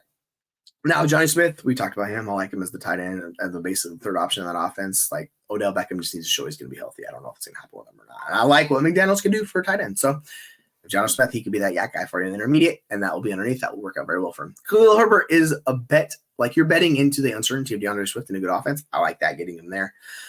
Harrison Butker, I'm surprised Butker went this late. That's really good value on a Kansas City Chiefs kicker. Greg Dulcich could be the starting tight end in Denver. Like, he just has to be healthy. Another guy, like we talked about injury concerns, similar to Luke Musgrave. You just need one of these 3 back-end tight ends to pay off for you. And I think one of these 3 might hit for you. If you're making bets of these late-round tight ends, like, I like these 3 tight ends you picked. I think they're good tight ends to target. Will they hit for them? No idea. But these are fun bets to make. Garendo, a good backup to have. And then Jameis Winston, because you're like, YOLO shot, I need a QB3. It's like, yeah, it's fine. But personally, if I'm targeting, like, the backup, I would just take the Atlanta quarterback. Like, I would just take Michael Penix at 22nd. So I make sure I have the Atlanta quarterback. Because, like, at this range of the draft, like, you need an injury. So it could happen for Winston, but, like, I think Winston's just a meme himself. So Winston's just a fun bet. But overall, this is a fun team. Like, I like how you went about the back half of your draft. Where, like, you know what? I'm diving into the scoring, what it rewards, and I'm trying to chase upside at picks. So I think you did a good job with those ones. Overall, that's just, I like this build a lot. It's one of the better builds I've seen today. Now let's go to Papa Buck into the TreewardenBuck in the Goldberg division. All right, so we have Anthony Richardson at the 103. Now that's making a bet on your guy. If Anthony Richardson's your guy, go get him because you're not going to get him in the second. So when you're going in these first and second rounds, just go get your guys. They all have really high ceilings. They have really high floors. Like, that's just making the shot on your guy. It's too bad you couldn't have got Josh Allen and stacked him with Kincaid, but Allen probably went before. So this is probably a hindsight thing because, you know, usually I've seen Allen go 1-3 a couple times, but if Allen was available, that would be the one thing I'd be like, oh, I could have stacked him with Kincaid. But overall, you got a difference-making tight end who we've talked about this a lot. Like, I'm big on Dalton Kincaid. He's basically the wide receiver 1 in that offense. Yeah, that's a fun bet to make in this format. It's going to reward you. Pacheco is a guy. I don't know why he's as cheap as he is, but him over Alchain's interesting bet. I would flip those 2. But you got 2 really good running backs, and Pacheco, I think he gets a boost because he's going to get more volume in this format. What Alchain is just a bet on a year 2 guy taking a massive step forward who is extremely efficient. This is kind of what we've seen.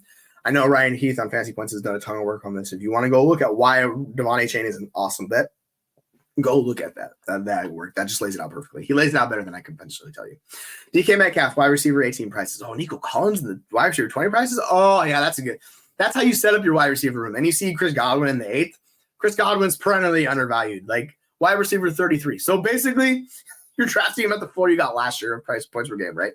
The thing is, like, he's moving into the slot. And people, I saw someone talking about, like, oh, yeah, he doesn't have Tom Brady. And it's like, dude, Chris Godwin's peak season came with the guy we just talked about. Jameis Winston, that was his peak season. So sometimes it's funny, like when people are kind of laying out stats, so they don't fully understand what they're talking about. The Chris Godwin like fade with the Deontay Johnson fade, like those two in particular have been the fades I have not understood at all. Like they've told us at nauseum, Chris Godwin's going back to the slot. They tried to do it last year. It didn't really work out very well for him. So what did they do? They shifted him toward the end of the year, and his usage and everything went up. He was pushing Mike Evans to be the wide receiver one on offense.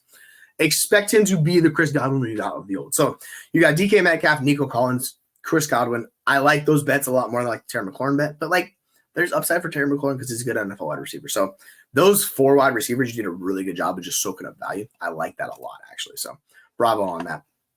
Now we go to Geno Smith, guy I love me some Geno.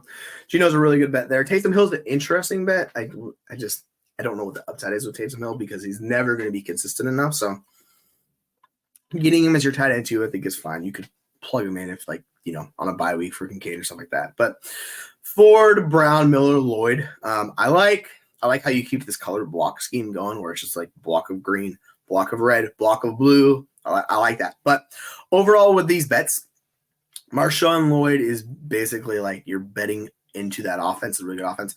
Kendrick Miller, man, like that dude just needs to stay healthy. If he can stay healthy. Chase Brown is looking like the back to get now in Cincinnati, so that looks like a fun bet. Jerome Ford, you just targeting a running back in the offense that is featured running backs exclusively. So can I work out for Jerome Ford? Sure. I just don't know.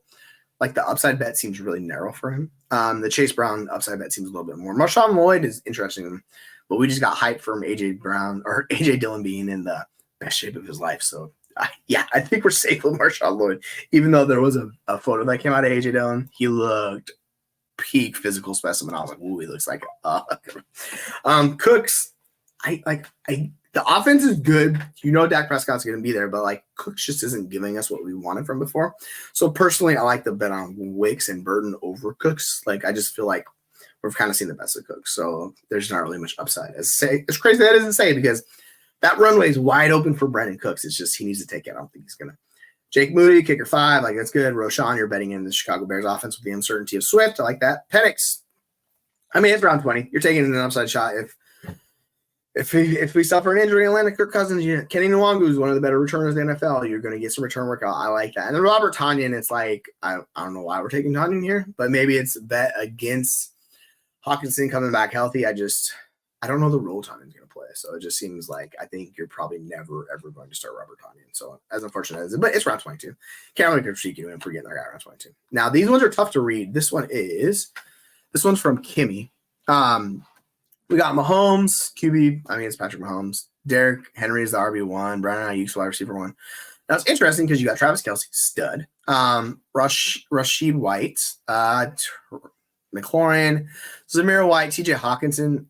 This has happened a lot of times with these Hawkinson draft. He gets populated into like the flex spot immediately and teams don't change it. So we're going to fix this a little bit because there's some guys down below I think you could start over Hawkinson in the meantime. Because you got Mims there, you got Xavier Gibson, you got Devontae Turpin, you got the returners in there. So yeah, like you plug him out of the lineup. Trey Benson's a fun bet. Nick Chubb, if he's healthy, like it's just basically saying Nick Chubb's unicorn. That's Justin Tucker going to be a really good kicker like Don. This is a fun build.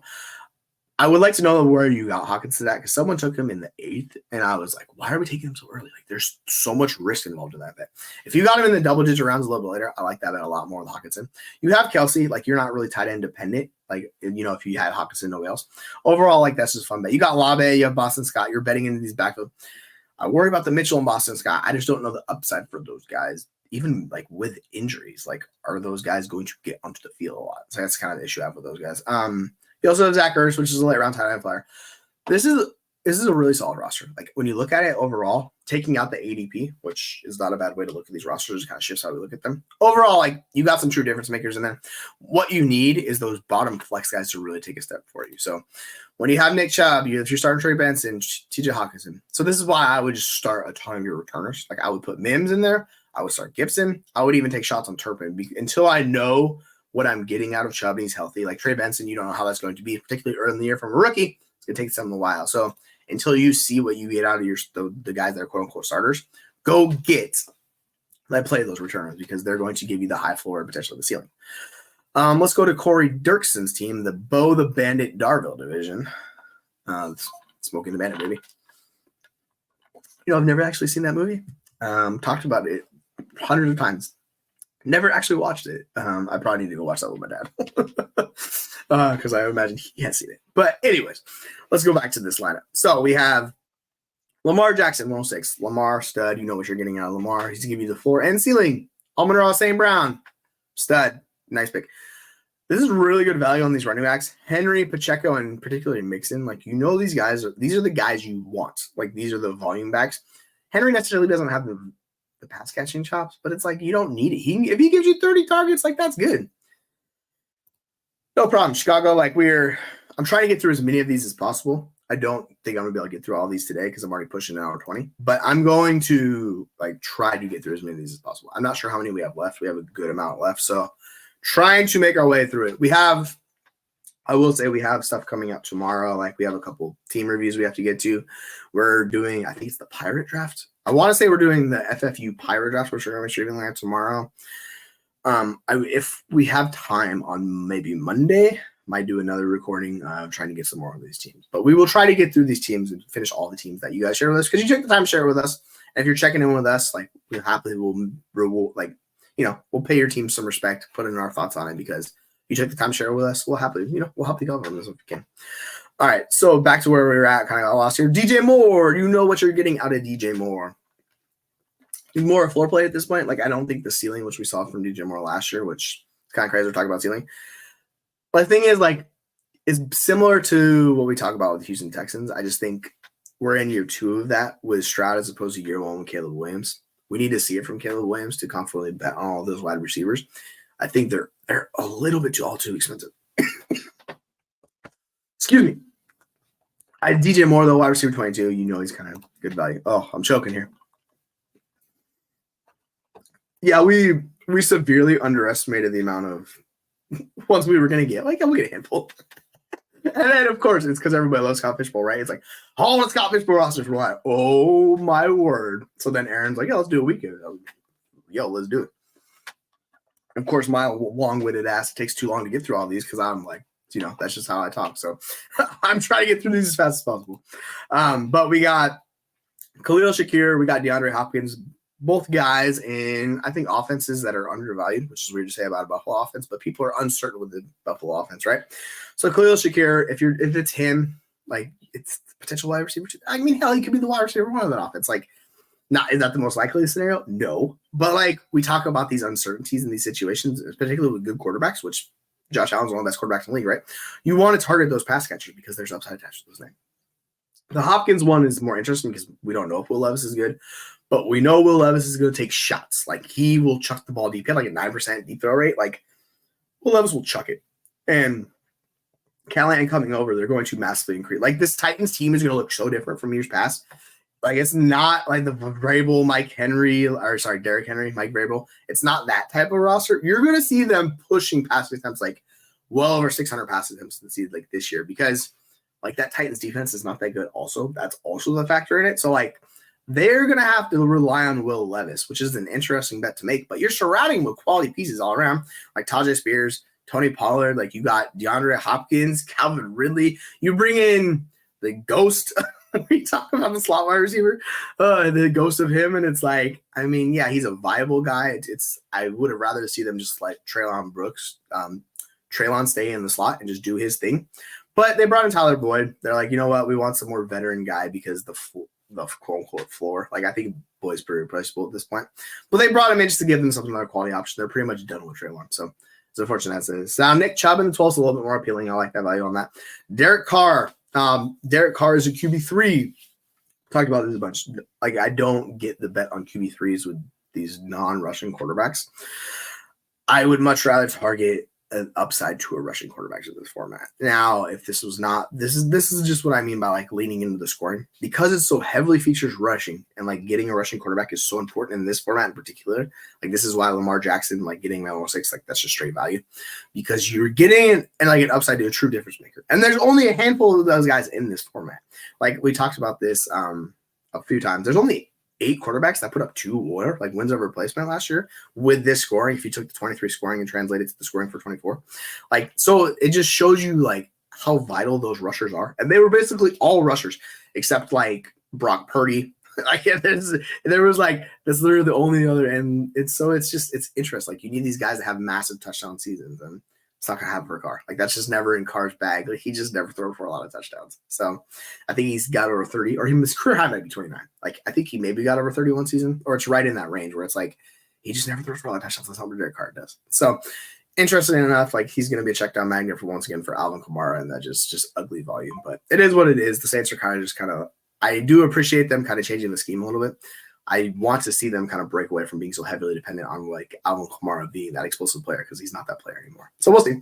Noah Fant, I mean, it's fine in the 14th round. It's a little early, but you can see when you get to this range of tight end, you're like looking around, you're like, dude, there's nobody left, because you had all the tight ends go in front of you, and you're like, I need another tight end because you only have Cole Kmet, right?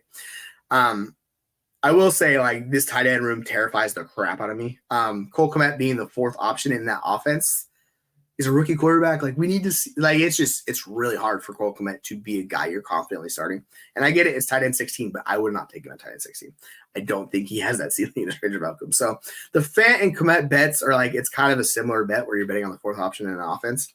And could it work out? Yeah, sure. But like, what's the upside for those guys? So that you need the other positions to carry you. Thankfully, you're pretty stacked with that running back room. Like, you got Monty, you got those 3. The wide receivers, you're looking pretty solid. Like, I like that overall. And you got Lamar Jackson. So, and then this is what I like where teams do. They lean into the returners. That's the earliest I've seen Duvernay go by rounds.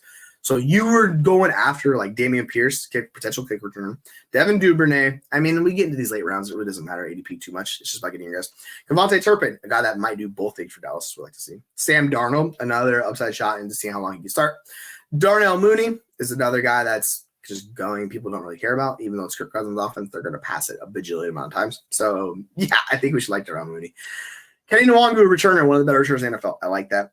Unfortunately, it doesn't look like it's going to happen for Rondale Moore, but I like the bet into that. Like, we were talking about a returner, right? And Velus Jones, we'll see if he's a returner in Chicago. If he is, she'll work out for him. The type of guy that doesn't need a role offensively. So if you're betting on these returners and they don't need a role, like, that's the thing. While we talk about the upside of the returner, the floor for returners is also really high. Like, guys don't even need a role offensively to be flex-worthy players for you. So that's the thing. If Velus Jones is just returning, if he is the standard kick returner, not splitting work, like, that's fine. It'll give you at least 10 points per game, like, on average. Like, some of these kick returners getting 13, 15 points per game just on kick returns alone, like, doing that. Then you add the punt returner, and then you get, like, some offense. That's how you get these guys that are pushing 20-plus points per game, like Shaheed at Mims and stuff like that, right? So these are interesting bets. I like those bets. It's a fun build. I really wish that tight end room was a little bit different in the quarterback 3, because you could, like, does Derek Carr ever get on the field for you outside of the bye week? Like, I know you're taking a QB3 there for the bye week, but does like a Derek Carr ever get on the field for you? Are you going to start him over Kirk Cousins or Lamar Jackson? And if you find yourself saying like no, then like that's what I mean. Like, don't target those guys in this format, because it's really hard for those guys to get on the field. But overall, I like this build for the most part. I just tinker with a couple things, and I think you would be cooking with gas. You went after the returners late. You got some running backs, like you got some high end wide receivers. Like, that's a fun build.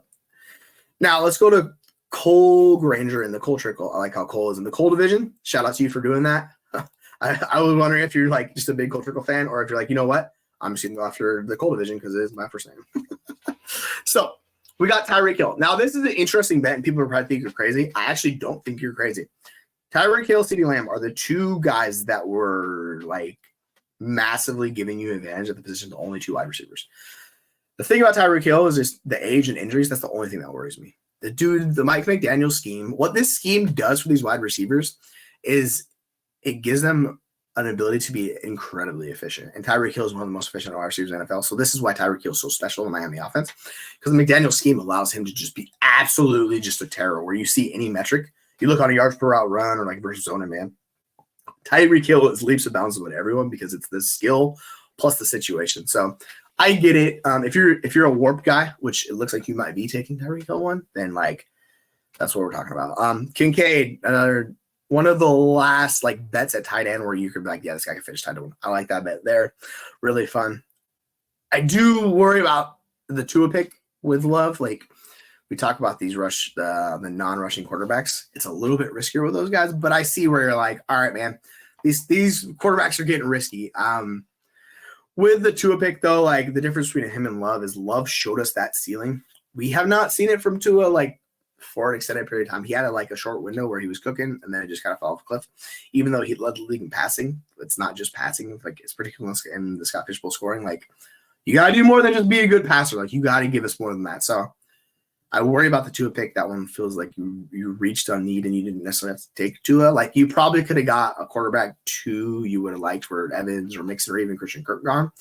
Because in the fourth round, only 12 quarterbacks have gone. That means like they're not really getting pushed exclusively. Because a couple of these drafts, we're talking QB 11 by pick 12, like the 212. So just knowing your draft, and I know I've been there where I get the FOMO. I'm like, oh, I got to reach here. Like I've been there. Just be careful when you do that. Mike Evans, a guy that you know what you're getting out of. Mike Evans in the fifth round, that's just free money. You could print that. Joe Mixon, really good value there. RB17, you know what you're getting. The Kirk and Reed bets are really interesting because Reed, my whole issue with Jaden Reed is he basically was not on the field in two wide receiver sets last year. Like played a handful of snaps in that. If he can get on the field in two wide receiver sets, the issue is with Dobbs is going to play that like sacrificial X they talk about where he's going to be on the field. They like him. They clearly value him. So he's going to be on the field. Then that leaves one other wide receiver spot outside of when they're playing three wide receiver sets, right? So is he going to be playing over Watson? Is he going to be playing over like Wicks? Is he going to be playing over Bo Melton? If he's not, he's going to be a little handcuffed. But he's a year two wide receiver who was really good as a rookie. Similar to the year before Christian Watson, it was the same thing where we saw a guy show enough. We're like, yep, this guy is good. Bet on him here. I think Jaden Reed's just a more complete player than Christian Watson, if that makes sense. You can do a little bit more. So we'll see. I don't know. Like maybe it works out, but wide receiver 33, it's not costing you a lot to make that bet on a potentially good wide receiver. You could look back and then be very happy, or you could look back and Jaden Reed's like your wide receiver 40. Like his range of outcomes feel kind of big. I just don't know what his ceiling is, I guess that's it. Similar to Christian Kirk. If like Kirk is a more narrow window, like the floor's a lot higher with Kirk. The ceiling might not be there. Reed kind of extends it both ways a little bit more. Gus Edwards is I struggle with Gus Edwards. I just don't want to pick him right there because what's the upside of Gus Edwards? Even last year, like in standard scoring, he was just giving you 12 points a game. Like that's like running back 36 production. So like, yeah, Gus Edwards is tough. Like this is what I struggle with Edwards. And these guys like that are not volume for both ways. He saw a career high in touches last year. And yeah, he stayed healthy, but he's also older back. So I don't know. Is he going to hit it? Maybe, but that's just kind of what I'm worried about. I'm looking at his production last year. Like last year, he gave you 15 points per game in the scoring with this, which is fine. I just don't know where we're going to see that volume again from him. Now there's basically nobody in that backfield besides Kamani Vidal. Jarrett Patterson's getting a little hype. Like it's that for him, but he's also already dealing with an injury. Like it's so weird in an offense tethered to a quarterback as good as Justin Herbert. We're so terrified of all of the options in an offense. Like even Ladd McConkey's going really late. Like Josh Palmer, the tight ends were like, nope. The running back room is just like it could be a rough year for the Chargers. I think they're going to be a lot better because Greg Roman raises the floor and kind of brings the ceiling down a little bit. He kind of narrows the window for that offense. Like they're going to run, they're going to do a lot of things. Herbert's going to be out moving. He's going to be running stuff of that nature, but. Yeah, I don't know what the upside is for Gus Edwards, is the way I'll phrase it. Like, can he give you 20 punts per game? Like, I don't think so. You need him to be, like, breaking most short touchdowns, and that's just asking a lot for any running back to do that. Taysom Hill, I'm like, this is what we talked about. Taysom Hill, I really want to, like, narrow down too much. I'll just go to Chase Brown. Chase Brown, fun bet. He's running with the ones more and more, so it looks like Chase Brown is back to get in the backfield, but theoretically, just target both you guys because they're going to be viable for you. Like, whoever the running back one is in Cincinnati is going to outscore Gus Edwards. Like, I'll just say that much. Xavier Legette has the nickname of XL. So if you give me the nickname of XL, I'm already intrigued. I'm like, ooh, there goes XL. And you're like, ooh, XL? What's up? And they're kind of involving him in the offense. Like, I know people are like, oh, Thielen. Like, I'm like, dude, no. Thielen is old. He fell after the year because that's what old, like, kind of wide receivers kind of, like, fall their way out of the league. Like, I can't believe that was the guy they featured to go get was Thielen. And we talk about PPR scams. That was Thielen last year. He's not going to be that guy this year. I think they're going to absolutely pepper Deontay with targets. And then they're going to try to integrate Xavier Legette in multiple different ways because they have that mold of wide receiver they like. You look at Mingo, they target Terrace Marshall. These are the guys they've targeted over the years. They might have found it with Xavier Legette. He's just a risky bet, man. But like his last season was just so good. Even looking at like JJ Zachary's prospect model, like he had him really high in rankings. By really high, I mean he's like wide receiver like 7 or something. But like it's a lot higher than you would expect for a profile as bad as his was before because he did nothing before his last year. But that season was just so good. So it's like, all right, man, if we see more of that from Legette and the whole backstory of Legette, he's just a guy I would recommend reading up on and getting some history with because he has a fun backstory. It's just like you get to know this player a little bit more and you're like, all right, you got to root for this guy a little bit. Now, am I going to raise him up in my rankings? No, I'm not saying that. But like just getting to know a little bit more than just a name on a sheet. I like to do that with these players so you get a little backstory of these guys. Gardner Minshew, like when you already have those two guys, like this is what we talk about with Carr and those guys. I just think it's a worse bet with Minshew.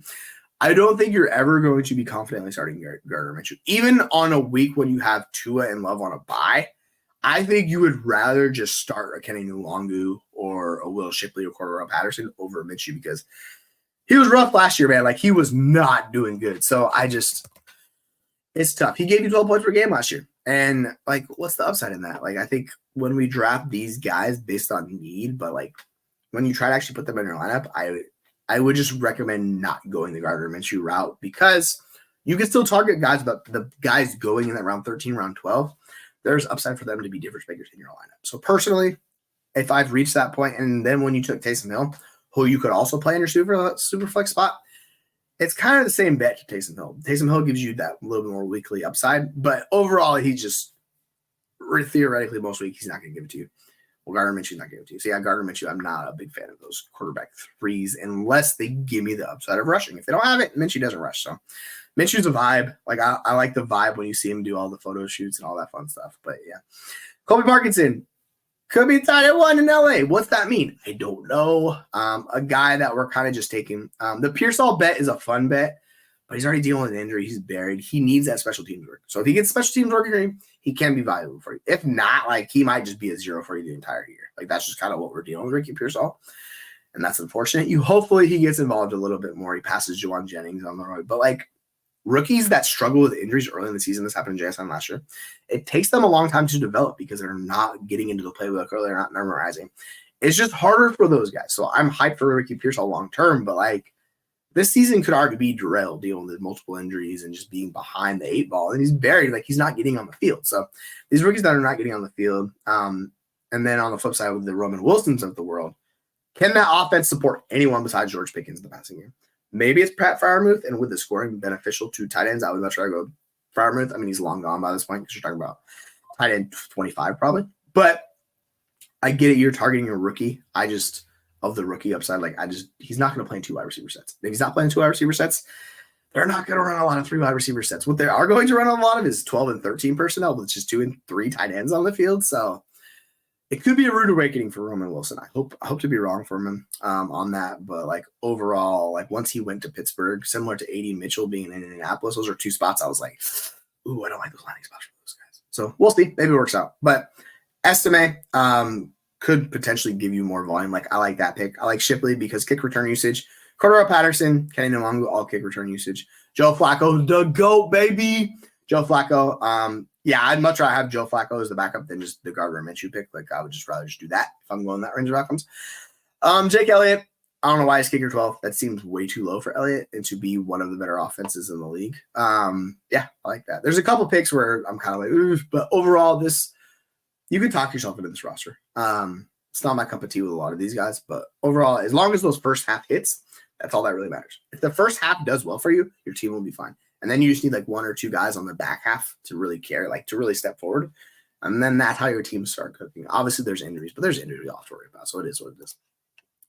All right, we have reached the hour 38 minute. Running out a little bit of time here, so I'm gonna do maybe like 1 or 2 more and wrap it up for y'all. So let us go down to Ryan Adams, baby. Oh man, I got a long ways to go with these, so I need to speed these up.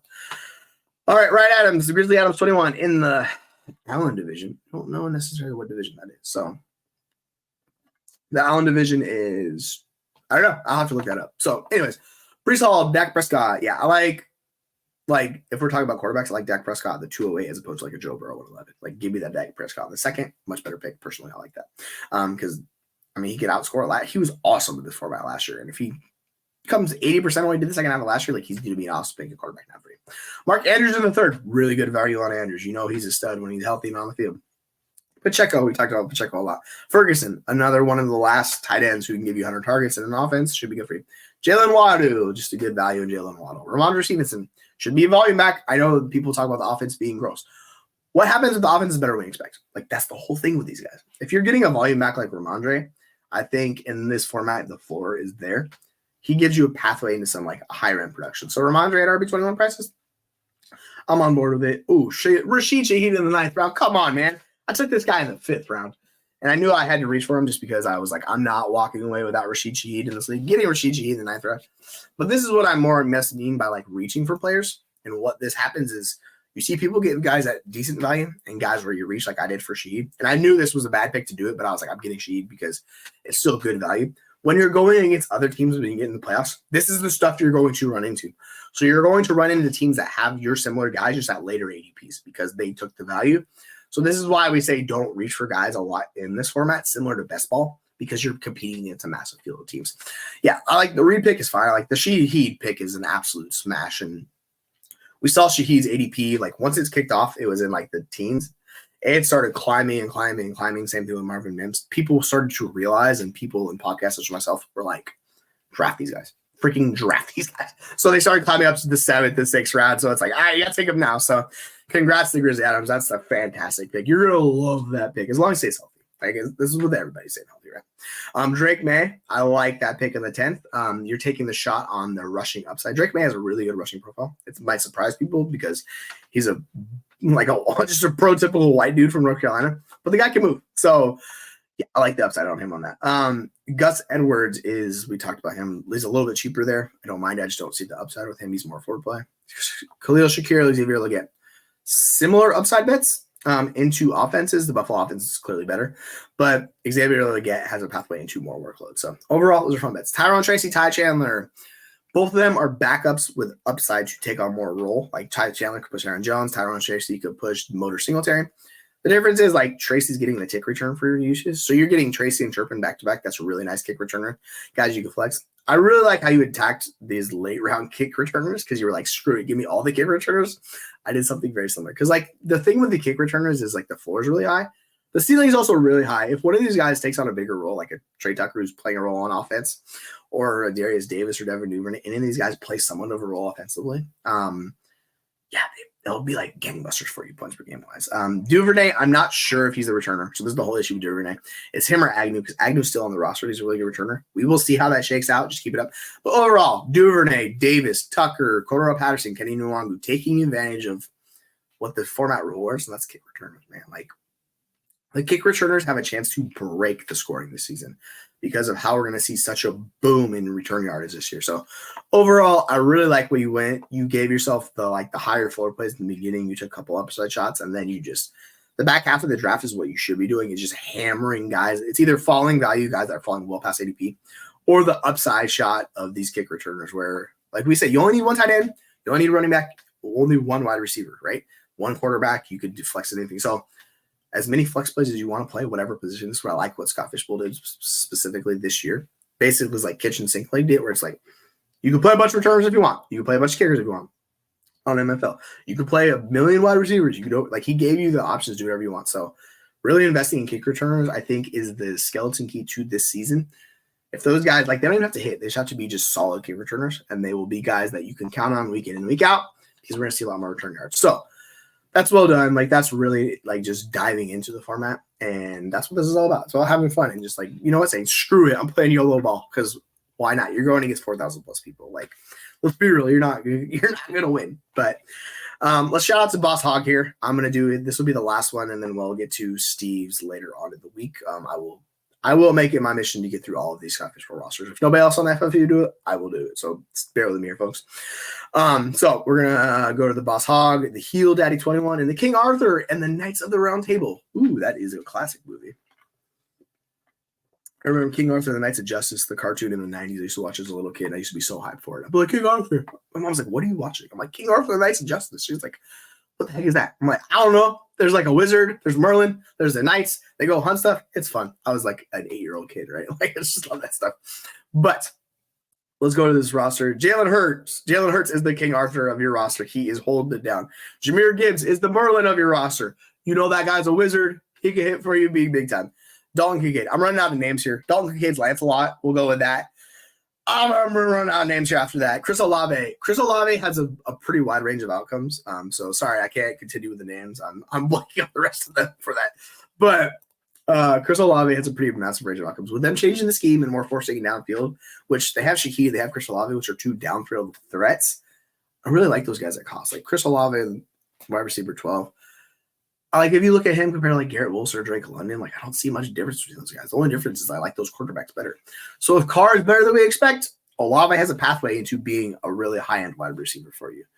And he doesn't have the concerns that Ayuk has due to like lack of volume or stuff like no, they don't have that many good weapons in that offense. So Olave will get fed. It's just Derek Carr needs to get his needs to not just be such a weirdo sometimes about like these choice routes and not running them. It's like those are just dummy routes. Like when he was yelling at Chris Olave, it made no sense last year. Where he's like, run the route. And Chris Olave is like, what? Like, what are you talking about?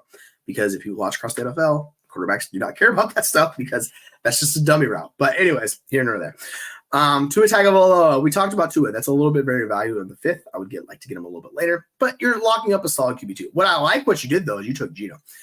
Usually I'm against the QB3, but like with a quarterback as good as Geno, like he gives you pathway into that 20 points per game, like production from a quarterback. Like, am I going to be shocked if Geno outproduces Tua? No. That's one of the few quarterbacks, like opposed to like a Bryce Young or those guys. Like we need to see them be good. We've already seen Geno be really good, and this might be my homerism coming through, but everything we've heard out of, and you hike all the metrics that support how good of a quarterback Geno Smith is. It's all about the line can stay healthy. If they can stay healthy and protect Geno Smith, he will be a really good quarterback for you. So I think towards the end of the year, like Geno and Tua are going to be a lot closer in points per game than people expect. I think that's a really good value for you there. Tank Dell, really fun player to bet on. He's CJ Stroud's guy. And so getting him at wide receiver 22, we talk about betting on the Houston Texans offense to take a jump this year. You want those guys. And he also has a pathway to play kick return usage. And like if he's getting kick return usage on top of his usage, Tank Dell's going to be a hell of a lot of fun. George Pickens, he's the one guy in Pittsburgh I really want to bet on. T. Higgins, like he's fallen to the point where like that's good value. He just needs to stay healthy. Like with T. Higgins, that's where you need him to be. So just stay healthy for a season. T. Higgins, let's see you stay healthy and run through the whole season. I would love that because he's probably one of the best at like jump ball wide receivers in the NFL. Like he's that power forward that absolutely just dunks on fools. Like that's what he does really well. Like we've seen Higgins do that time and time in his career. McLaurin, another guy that's discounted. Christian Watson, a guy that could be – those two guys could pay off massive for you. The range of outcomes of both those guys feels huge. Terry McLaurin and Jaden Daniels offense with a bad defense and like it's an air raid offense they're going to be running, right? Like I know they say they're not going to run it, but like it's Cliff Kingsbury. You know the offense they're going to run, right? It's going to be no huddle. They're going to be moving fast paced. So what does that mean? A lot of plays for Terry McLaurin to make plays. So we like that. Christian Watson attached to one of our quarterbacks in the NFL. Like it's a fun bet. Ezekiel Elliott is similar to Gus Edwards. He's like a floor play. I don't mind him here. I just wish you'd get him a little bit later as well. Ben Sinnott, it's really early for a tight end that we don't know when he's going to be starting. That's the whole issue with Ben Sinnott. If you're telling me Ben Sinnott's starting tight end, like he would be like week 1, he would be going a lot earlier than that. Now, tight end is a really difficult position to learn. So when you're not talking about the Brock Bowers of the world, these truly special like Kyle Pitts prospects, these guys, like it's going to take them some time. Like this is why they brought in Zach Ertz so he can learn, like similar to what they did with Dallas Goedert, similar to what we've seen with Trey McBride. Like these guys are learning under a veteran, like a quality NFL tight end in Zach Ertz. So I get it. I like the upside shot on Kamani Vidal. There is multiple ways for him to get on the field and beat that AP. Xavier Gibson, you can just flex him immediately. Like you know what you're getting out of that. There's upside for him in there. Jelani Woods, it's an upside shot on a tight end in an offense that is going to run a lot of plays. I don't know how many like targets he's going to see just because he needs to run all the routes. Is he going to do it? maybe they like him, so we'll see. But he's another guy that's dealt with injuries a lot, so he just needs to stay healthy. Jake Elliott's a really good kicker. You know what you're getting. Tucker Kraft is like, can he stay healthy? Is he going to be on the field? I don't know. It's kind of similar to the Ben Sinnott situation. It's a guy fighting to get on the field and be the tight end 1, but he's more or less the tight end 2 in the offense for the time being. But people like Tucker Kraft. I don't mind taking a shot late. Like, we're getting into the 20s here. Like, it's a fine pick. If you believe in him, this is the time you take shots on guys you believe in. Dylan Labe, a guy that's going to give you some return usage on top of being involved in the offense. It's fine. Jacob Cowling could be a return guy. A.T. Perry, you're taking a shot in a New Orleans offense that's pretty uncertain. So maybe it works, maybe it doesn't. I don't think it's going to work for A.T. Perry, but I don't mind the shot there. So, yeah. So that is going to wrap it up for today. We're pushing almost 2 hours here today. So thank you all for joining me. I know we're doing a ton of Scott Fishbowl stuff. This is what we were diving into because this is what everyone was like, hey, give us more Scott Fishbowl stuff. So we're happily doing it. And what it comes down to is we're supporting charity. Like, we're doing Toys for Tots, all that fun stuff for Scott Fishbowl. So I want to thank you all for spending the time with us. Make sure if you if you could like, comment, subscribe to the channel. We very much appreciate all your patronage, all your comments. You give us feedback, we'll happily take it and reward. And we'll use that into what we're doing in the future because we got a ton of stuff coming up. Like tomorrow, we're doing the Pirate League draft. We're doing some other things we're going over. We're doing some more Aaron's like team series. We're covering the rest of the NFL teams. I'm going to be joining him, I think, for the Lions. I'm not 100% sure. One of those teams. We're going to be doing that. But yeah, so for myself, for Aaron, for Jeremy, for SC, for the rest of the FU, I want to thank y'all for joining us. Make sure you follow us on all the platforms, Instagram, TikTok, Twitter, YouTube, which if you're watching us on one of these channels, you already know that. But for that, I'm just going to quit rambling. We're going to wrap it up. Enjoy the rest of y'all Saturday. I hope you have a good week, and I will see you all tomorrow.